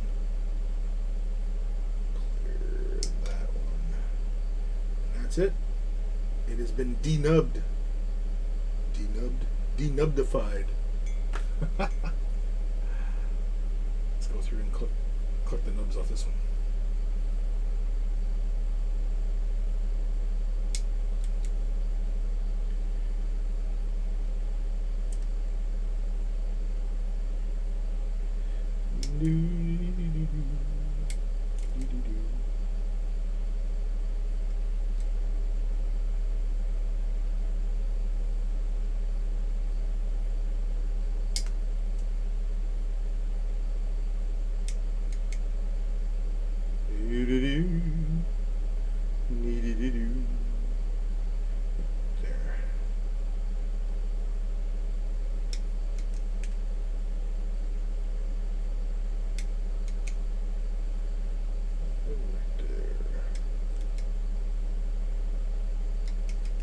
There we go.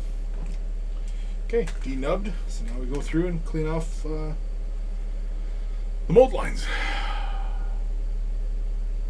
Time we had here. 7 minutes left of the show. Kermoles. Holy kermoles. So yeah, with this guy, here I'm gonna do you know what, I'm just gonna talk for a little bit here. So with this guy, because of how like beat up and it's got large armor surfaces, especially like on the big carapace part, I'm definitely thinking that I want to show some weathering. So I might actually get this guy to that point and demonstrate some weathering. And I'm thinking this guy and maybe like all these little funny doodad thingies, like this little guy and like these little guys, these, what are these called? Crypto thralls? Yeah, make them weathered and make like the war. Well, I might, like, if I start weathering and if it looks really cool and I kind of like it, then I might actually incorporate it into the army scheme. Although, I mean, like, I do like, how T800 everything looks. I think that in itself looks very sinister. And, I mean, in my way of thinking, I mean, Necrons are, a super advanced, technologically advanced race, right? And they might even have, metals, because you would assume that they're working with metals, that they know how to make the best metal, right? Super hard, really durable, You'd imagine anyway that like Necrons being, millions of years old, that, they mastered, obviously technology, right? Because at least in the old lore, these guys did not need to enter warp space to travel, between star systems and across the galaxy, right? these guys could travel faster than light. Or teleport, one of the two. Which, is some advanced technology, right? So, you would assume that their metals wouldn't oxidize. And, those kind of things, right? I mean, obviously, the lore is that they're, coming out of their tombs and they're all dusty and dirty. Sure. But I would assume that their metals be the best. Their metals be the best. What am I, turning into a pirate now? Their metals be the best. Alright, I'm going to start off somewhere easy here and just clear off this little endpoint. Just playing this stuff off nice and smooth. Get it nice and smooth.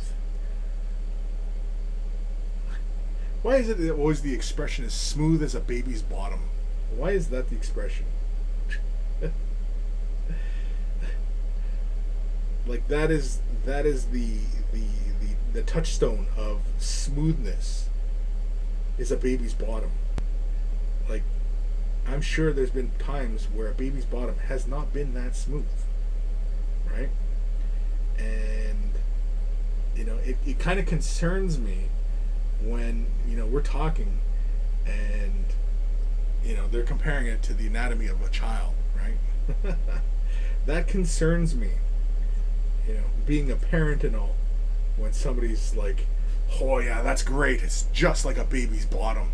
It's like, I don't know about that. I'm concerned. I don't know why that is.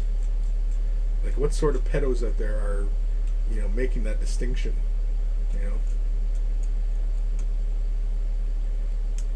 Because that's what it is. It sounds like pedo talk to me. This is really interesting. The mold lines are like at the corners, which is pretty cool. There's no like broad, flat-faced type of mold lines. They're on the corners of stuff, so it's pretty easy to clear. And if you didn't clear it, it's really not that big a deal, which is kind of cool.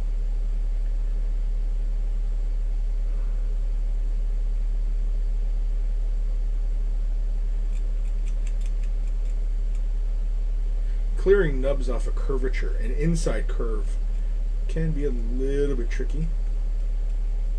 Just take your time. Don't rush it. Yeah, it's right on the corner. That's cool. That's some smart designing there.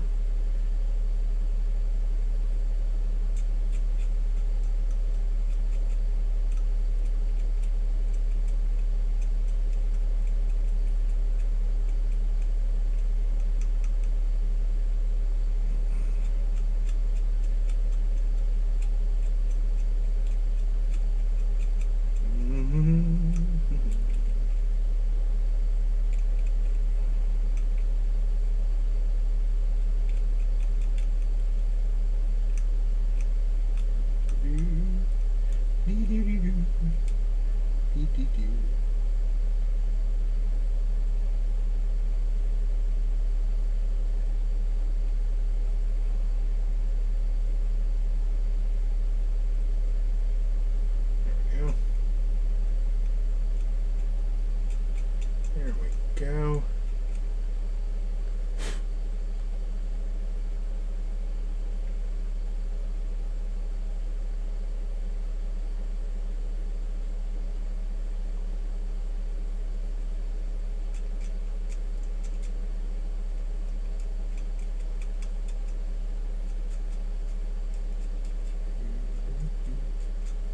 Yeah, that's fun. I like that. I like that the mold lines aren't, just right through the middle of something, that they're actually at the corners, which makes it easy to get and just knock them down, or just leave them. For somebody who is potentially just going to leave these and not worry about them, it's kind of cool.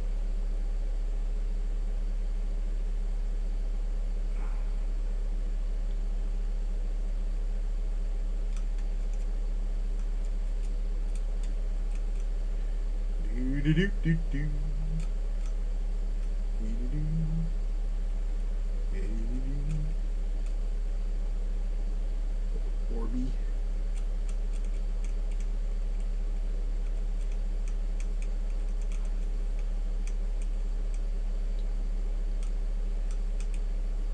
This flexes, and this is the weak point. Right here is where the weak point is.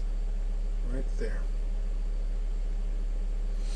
You gotta be careful.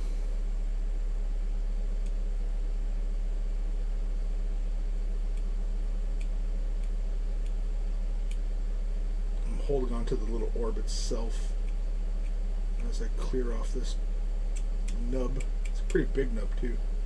Connects up to that orb.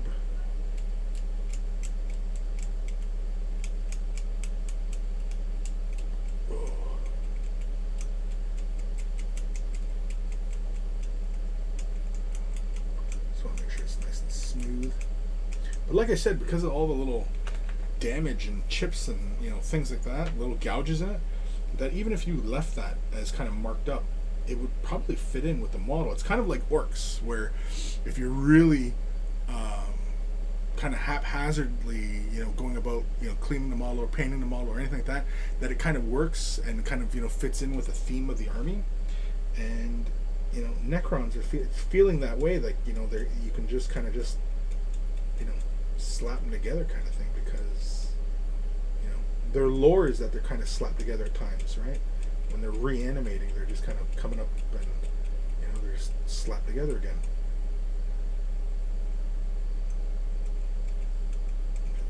Getting this very minuscule seam line that's here. Just want to match the curvature.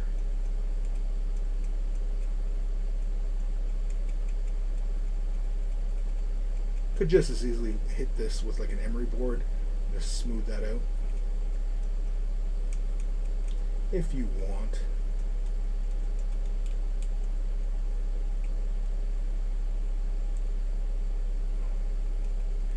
Again, because of the nature of the paint job that I'm doing on these guys, I want to have as smooth a surface as possible, because that's going to help the chrome really stand out.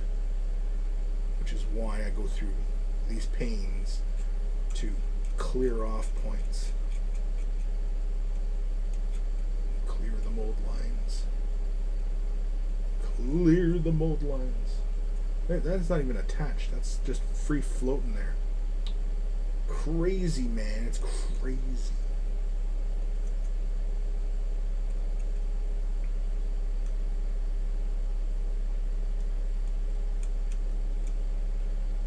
Thankfully, the seam lines are like run over the corners and stuff. It's really quite cool. It's quite impressive.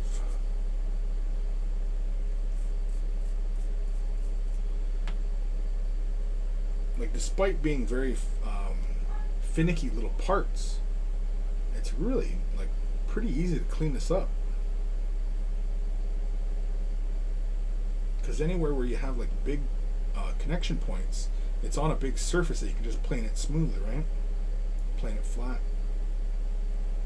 It's not like it's touching a curvature or, those kind of things where, well, I guess this one here is a curvature, but yeah. It's interesting. It's just interesting. Twitchy, how about as smooth as a Photoshop model's legs? Yeah. Ghost of Starman, as smooth as a pedo's mustache. Oh, jeez. I don't get that one. Is that an English expression?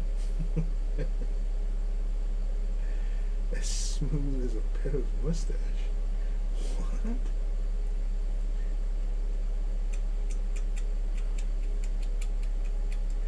I mean, if we're saying something about my mustache, all you're going to do is convince me to shave it off. And I'm not too hard to convince on that front right now. Especially how frickin' hot it's been. Oh man, I want to get rid of this mustache.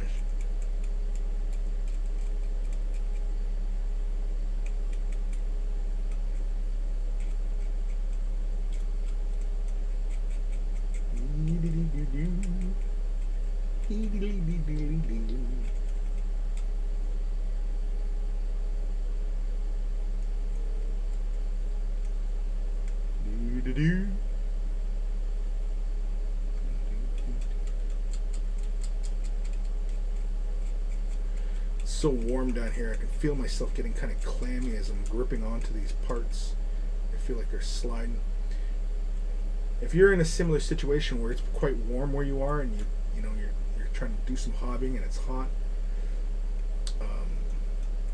and you're concerned about doing like a decent paint job on your model,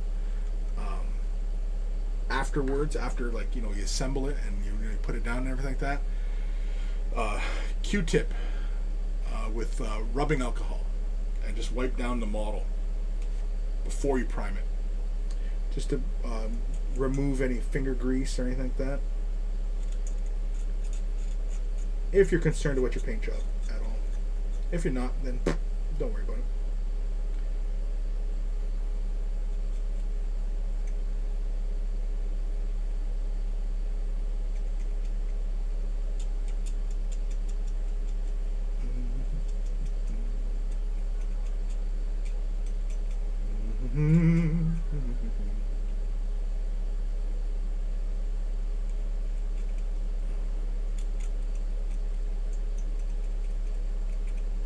Yeah, it's really not that much trouble to clean these off.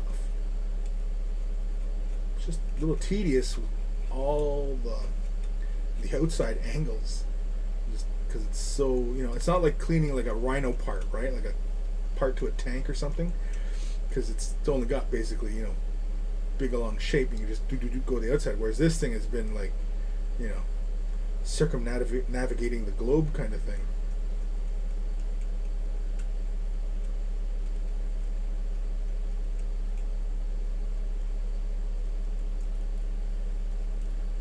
Okay. Quick little brush off. And this part should be ready to go. Time we at here? Holy camoli, it's already 7 minutes after 2. Jeez. I just looked at the clock and it was before 2. Alright. Well, I'm going to stop there because I'm going to go grab some lunch. I want to thank you guys for tuning in today and following along, and hopefully maybe you're working on your models as well. Maybe you're working on some Indomitus models, Necrons, Space Marines, whatever it might be. Where am I here? Ghost Star Man Deluxe, i.e. not very smooth, I assume. No, Chris, your mustache is hella smooth, unlike a pedo's. I don't know.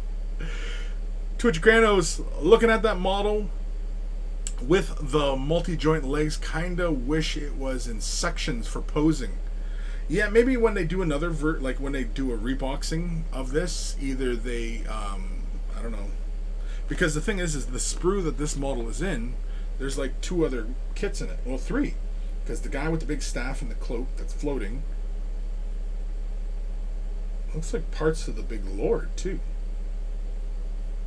Yeah, the lord's on this sprue as well. And then the little crypto thralls. Yeah, so there's a bunch of kits on this sprue, and I seriously doubt that this sprue, like if you want just this model, you're gonna buy multiples of this kit, right? I mean, like you're gonna, they're gonna rebox it. So maybe in the future, maybe they'll do it so you can adjust his limbs. I don't know. Or maybe this sprue will just end up in a start collecting box. Maybe that's where you'll get more of it.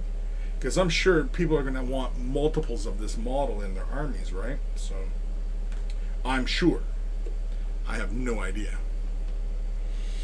Anywho, where am I here? David Mofat. Raid incoming. Uh-oh. Oh, tabletop minions. Adam. Oh, no. Jeez, a whole bunch of people jumping in here. Oh, no. I was just about to end the stream too, so Adam must be ending his stream as well, because I seen he was on like hell an hour I think earlier before me. So yeah. VJ Morph, yo. Volzun Riot, hello. Twitch Crans, hello Raiders. Wubbadub. Zerg the boss. Zambles, hello. VJ, Raiders of the Lost Mini Painters. No kidding. Vicious Bunny, Pachow.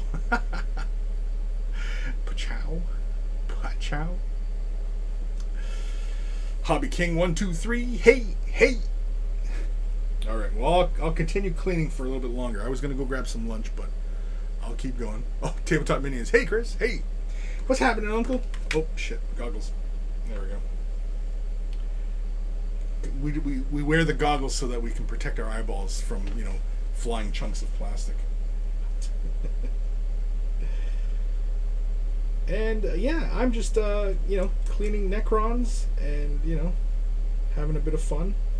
Been enjoying the process of you know, cleaning these guys, assembling them, and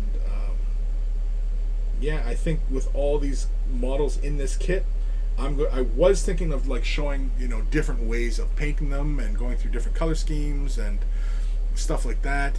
I think I'm just going to do these guys all in a cohesive color scheme, which has been basically this right here is this chrome color scheme with the magenta and the heat treated blades essentially, right? So yeah,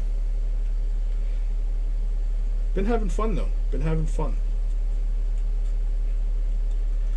Sticking with one color scheme.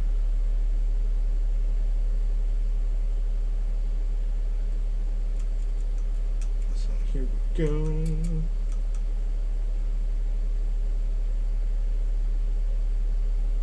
Oh, forgot a nub there. Up on that orb. There's a little bit of nub. Missed that one somehow. There we go. Where am I? VJ Morph. Well, that looks spindly and easily broken. It is spindly and easy broken. I already snapped that arm at that really tiny little intersection there, and this one here I stressed that little spot as well. So anybody who's going to assemble this model, yeah, be mindful of that little intersection of parts, because it can come apart quite easily.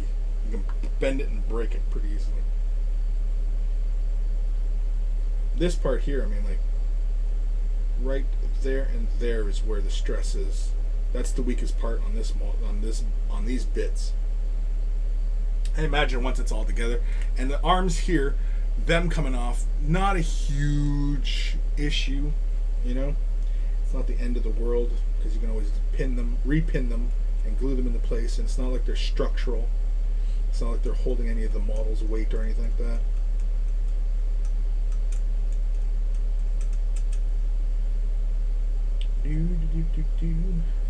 Well, I want to thank Tabletop Minions, Uncle Adam, for you know, raiding over here, I guess, as he was jumping off his channel and turning off his show. I assume he was still working on his Necrons from this box set. I assume. I don't know if Adam's still around, but he probably darted.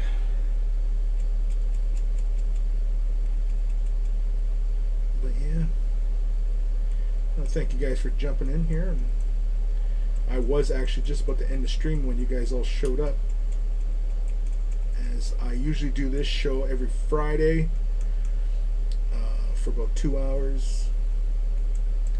And it's usually just me either painting or working on some sort of project. The goal of the show is just to get stuff done, as I have a bazillion different projects to do, as I'm sure many of you out there do. You know, just getting these things done, just getting the gall darn projects off our shelves, getting them done.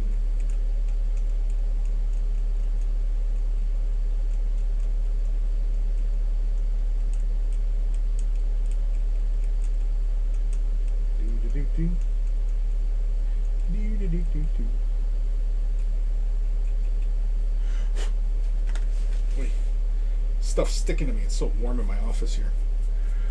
Where am I? Tabletop Minion. That tall boy was an interesting build. Yes. Wubba wub wub. Interesting as in me pints of blood. Oof. Loomis cleaning towel kill team starter box. Cool. Deadbeat artist. Wow, cool. Volzon Riot. Oh my god, that looks so badass. Yeah, it's kind of fun. It's a fun looking model. I mean, it's, you know, it's pretty crazy. It reminds me of like War of the Worlds, right? You know, the big tripods walking around and zapping everybody. Looks like fun. VJ Morph. Purple and pink, very synthwave of you, Chris. Dude, I'm old balls, so, you know, that's just me being me. I lived through the era, man. I was young, but I remembers it. Man, I used to watch Miami Vice. That's where you saw a lot of that stylization. And it was, what game was that? That was Grand Theft Auto, Vice City, when a lot of this resurgence of the 80s look and style, that's really when that kind of, you know, was starting to, the incline of, you know, the retro style coming back. Then, of course, you have a bunch of hipsters and, you know, whatnot, you know, bringing back 80s arcades and, you know, video games, and also Cyber with the upcoming release of Cyberpunk 2077, which I'm excited for. You know, bringing that aesthetic back. But yeah, I would mainly attribute it to Grand Theft Auto, bringing that kind of 80s style back to the modern zeitgeist, as it were. Wub-a-dub-dub, Vaporwave, blue-green. Tabletop minion, got the Warriors done. Cool. Yeah, I've only got 5 done so far. I've got 5 more on the chopping block, and then I'll do another 10, but with the double cannon, the double barrel guns. I don't know what the hell the gun's called, but you know which one I'm talking about. Fist and Stone Noog? Fist and Stone WG? I don't know what that Noog. I read that as Noog. Stone and Noog. I don't know. Anyway, name butcher. Don't worry about it. Yeah. Tabletop mini. Now finishing up the Scorpec dudes. Cool. VJ Moore, 4 a.m. here, so time for me to boogie, but couldn't miss the chance to raid Chris. Yeah, well, thank you. Thanks for the raid, people. And Adam. I don't know if Adam's still around, but yeah.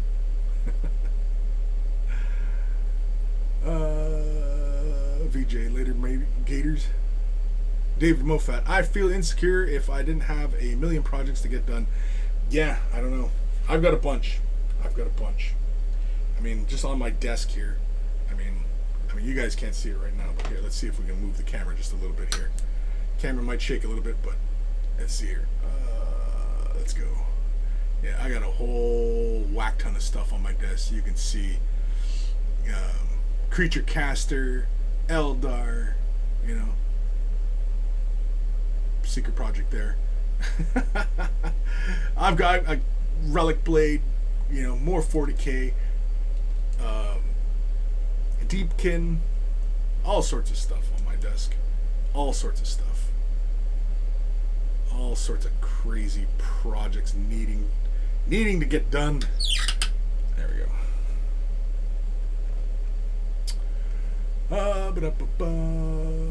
Volzun Riot. You should watch the music video for Hypa Hypa by Eskimo Callboy. The whole thing is early 80s callback. Cool. Yeah. Wub-a-dub wub. I don't choose to have a million projects on the go, but I get partway through something and then something else looks way shinier. Rinse and repeat. Yeah, that's a very common thing. I mean, you know, it's the shiny model syndrome, right? I mean, a lot of us suffer from it. I suffer from it. I'm sure many of you out there suffer from it. You know, it's just you know, oh, look at that brand new kit. Oh, look at that. I need that for my army. And, oh, you know, they're so cool. That'd be great to paint up and, you know, have that on my shelf. And, you know, we get them. And then, of course, the other thing that, you know, drives that as well is the fact that a lot of times when these models are coming out, there's often a deal when, you know, they're coming out and they first premiere, right? And, you know, you kind of are like, well, it's a deal to get it right now before, you know, waiting, or it's a limited run and I want it, and, you know, it gets onto the to-do pile, right? So, yeah, it's understandable that, you know, these little projects, they build up, you know.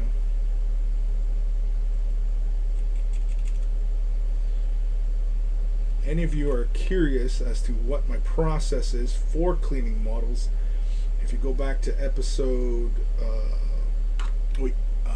what is it? What is this? 29 today? We'll go back to 27 when I was assembling the Necron warriors. I go over great detail of how I go about cleaning miniatures. Anybody who's curious about that?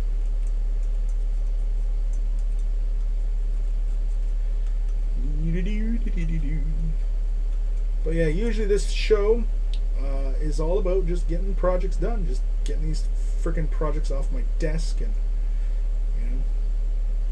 either be assembling, converting, or painting. Usually a lot of painting though. It's usually a lot of painting. Alright. Now to head back up this seam. Went down one side of the leg, now it's time to go back up the other side of the leg. But I like this though. This is pretty easy to clean. The mold lines are on the outside edge, which makes life a little bit easy. Just a little bit. Oh, excuse me.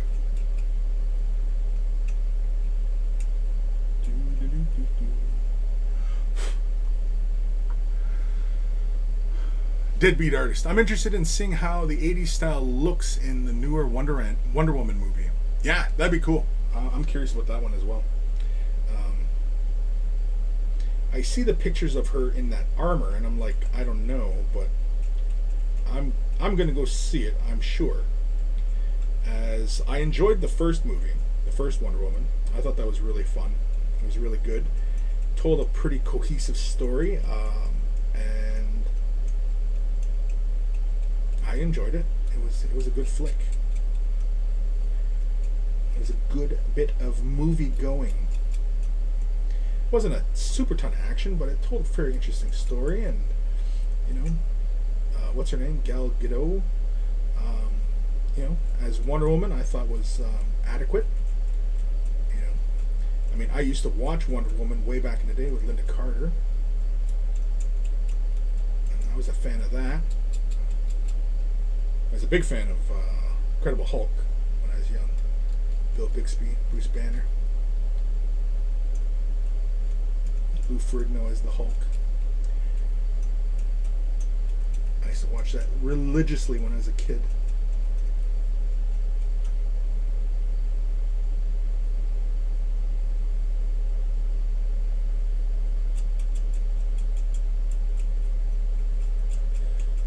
Alrighty. Are we almost done this bit? Did I already do this bit? I can't even remember now. Yeah, I did. I don't even remember what the hell I was doing. Alrighty. Let's clear off this little part. Oh, wait, I didn't do this leg yet, did I? No, I didn't. I was getting ahead of myself here. Where am I? Ghost Starman Deluxe. Insert Luke talking about how his whole family has the Force, but with shiny model syndrome instead. Loomis. Yep, got 20% off the pre-ordering Indomitus. David Moffat. Did you know Coffee Crisp, Wonder Bar, Crunchy, and Crispy Crunch are Canada-specific chocolate bars? I knew that about Coffee Crisp. I did not know that about Wonder Bar or the other ones, Crispy Crunch. But I knew that about Coffee Crisp. I knew Coffee Crisp was Canadian. Apparently, you don't really get it anywhere else, but yeah. I love Coffee Crisp. Coffee Crisp is one of my favorite chocolate bars. If I'm going to indulge in a chocolate bar, which is not very often these days. Oh, Chris has got to watch his blood sugars. But yeah.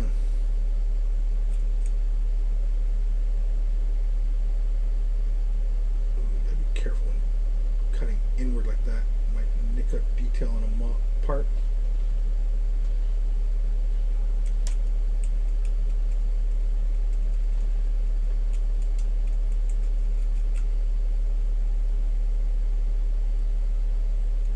Oof.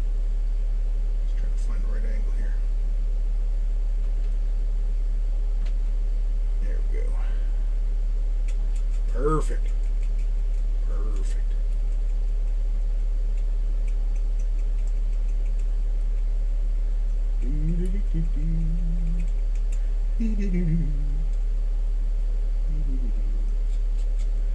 All right, I think we're done with this part. I'm just going to give it a quick little brushing.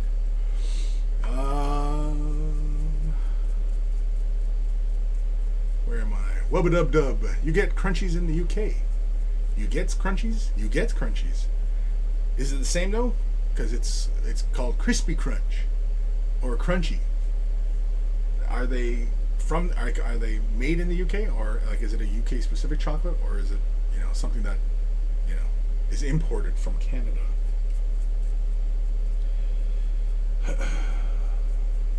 But yeah, a new coffee crisp. That was a Canadian one, but the other ones, yeah, I didn't know.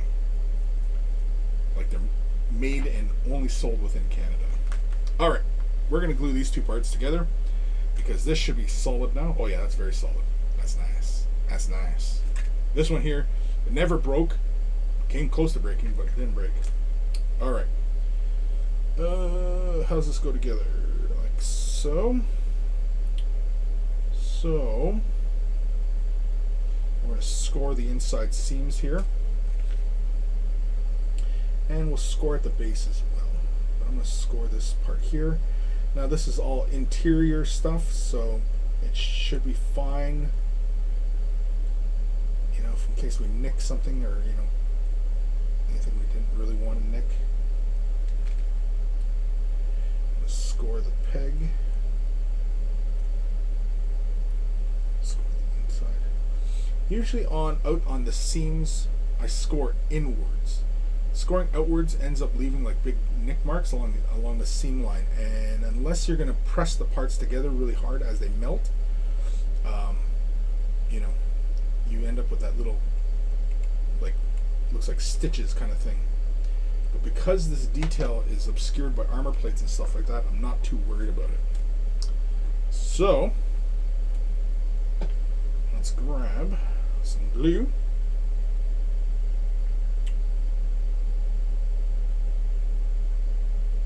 And let's glue on here.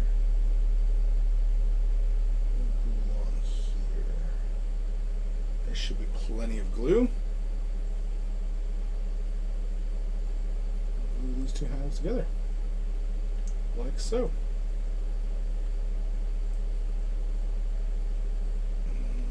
There we go. Oh, perfect. I love when they sit up nice and flush next to each other. Not here though. Why isn't that going close? There's a little gap. It's annoying me. Oh well. It will have to annoy me, but the front here looks good. It's like next to no gap in the front. But in the bum area, there's a bit of a gap. I don't know if that's supposed to be like that. It doesn't look like it. Mind you, it might be, because there's the way that grill looks there. Maybe it is. I don't know. I'm not crazy about it. But either way, let that sit a moment. Where am I here in these comments? Wub-a-dub-wub. Wub or wub da wub. Wub da wub wub da wub wub. Anyway. Oh wait. Where do baby chocolates come from? Baby chocolates. I don't know. Baby chocolates? I'm not familiar with baby chocolates. Mini Zerker. Crunchies are a regular thing in the UK. Never heard of the other three though. Yeah. Interesting. TDRM. Do you collect and paint any Middle Earth miniatures? No, I don't. Any Lord of the Rings stuff? No. I've never played Lord of the Rings. I've never really collected any of the miniatures. I don't know if I've shown any videos on painting them. I may have, but yeah, not a lot of Lord of the Rings stuff I do. My work is a lot of Warhammer 40,000. A lot of Warhammer 40,000, really. As far as painting videos are concerned, yeah.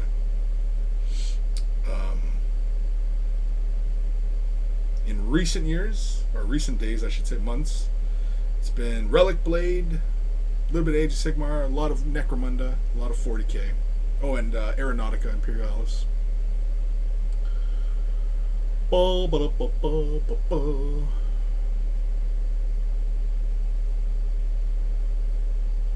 Mini Zerker. Gold wrapper, purple ends, block of honeycomb with a layer of chocolate around it. Huh. No. crunchy that we're talking about, it's like like caramel brittle surrounded by chocolate, and you just bite into it, and it fractures. It'll break all your teeth, and it'll stick to all your teeth too.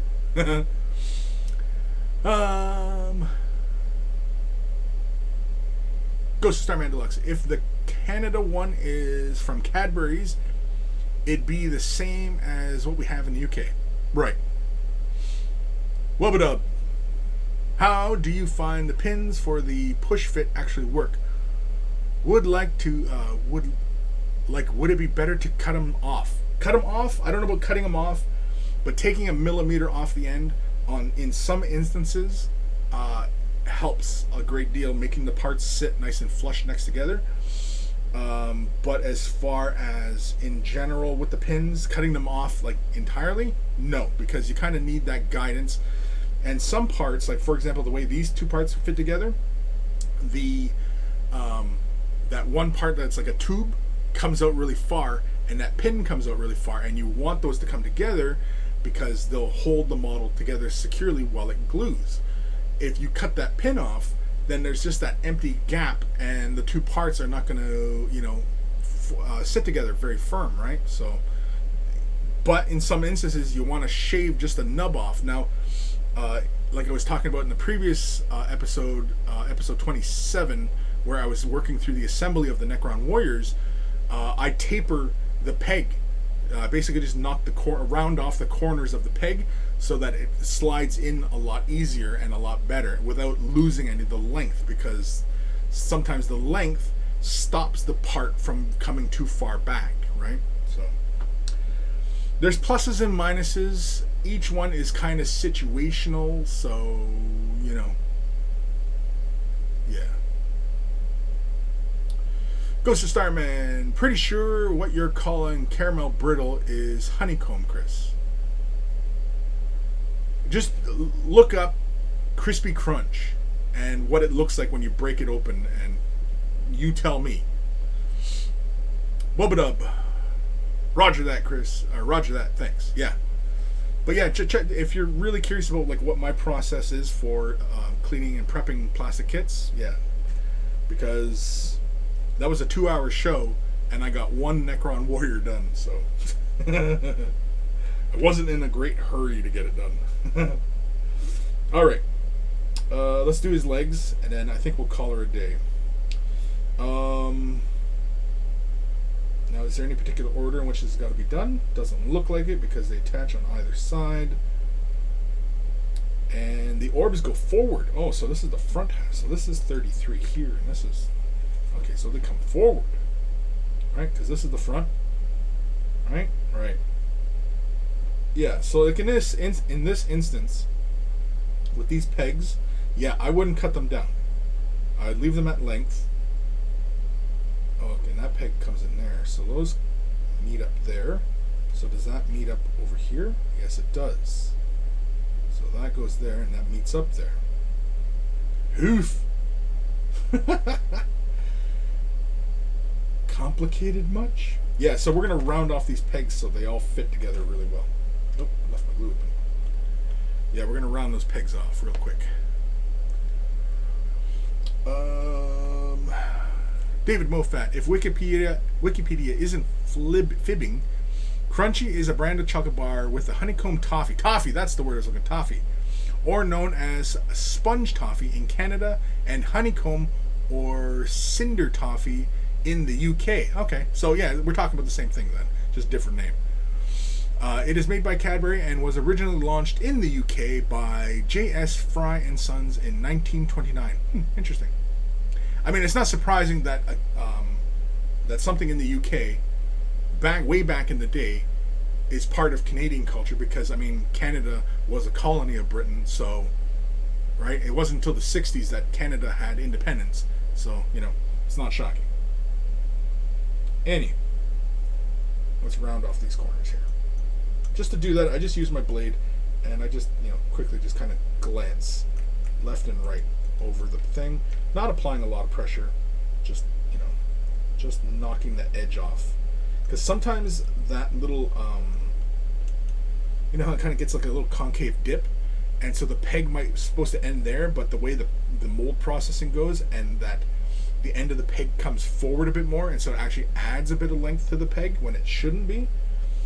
And so yeah, that's the reason why I knock the corners down sometimes as well. You could also do this with a bit of sanding paper or something like that, and just round these corners off. Again, it's just so these parts fit together a little easier, and that, you know, it all comes together and sits nice and flush, because I like when the parts sit nice and flush. Now, as I've been working through this kit, I have noticed that parts sit pretty flush with each other on these kits. There's very minimal amounts of times that I am like, oh, it doesn't fit. Oh, what a pain, you know? Very few instances of that. So I have been actually generally pretty impressed with how these kits have gone together. Now, this one here is leading me to think that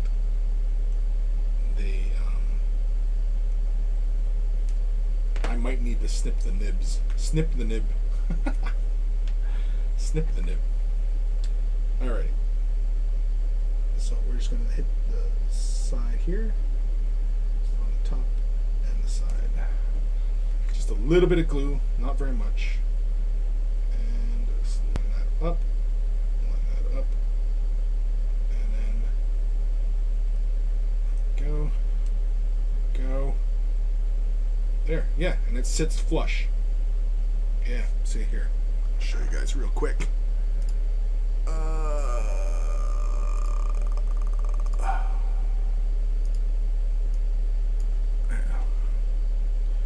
can see that part. The pins are sitting, that's a little bit of glue squirting out the sides there, but the part is sitting nice and even in there. And I also lined up really nicely on top, where that pin meets up against the spine there. Yeah. Yeah. I'm happy with that. Oh, I could even get a little bit more play in there. Push them right up against each other.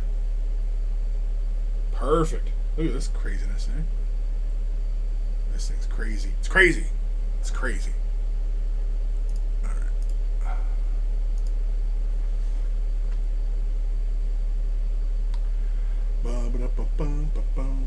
Okay. So let's do this other one. We'll knock down the pegs and glue it into place, and then we will call it a day. Call it a day.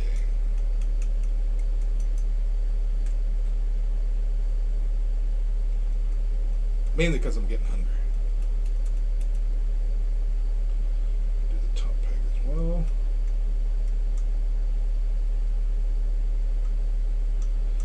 In this kind of instance, I mean, you probably could just knock a millimeter off each of the pegs and probably be fine, just because it seems like there's quite a bit of length. But, you know,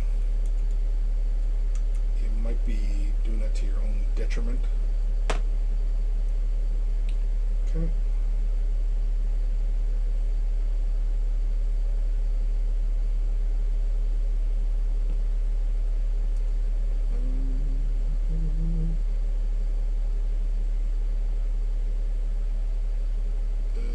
Where's that part there? Oh, there it is. Okay. Boom. Yeah. Perfect. Almost perfect. I spoke too soon. Is that supposed to sit flush against each other? It doesn't look like it. So this part is, yeah, that's solid. That's solid. This does not feel solid. It feels like there's a gap. I guess that gap is supposed to be there. I don't know. Is there something that goes over that space? No.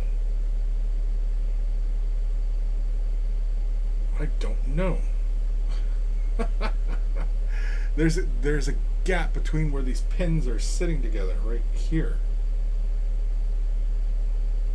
But like if you look at it, it looks even, but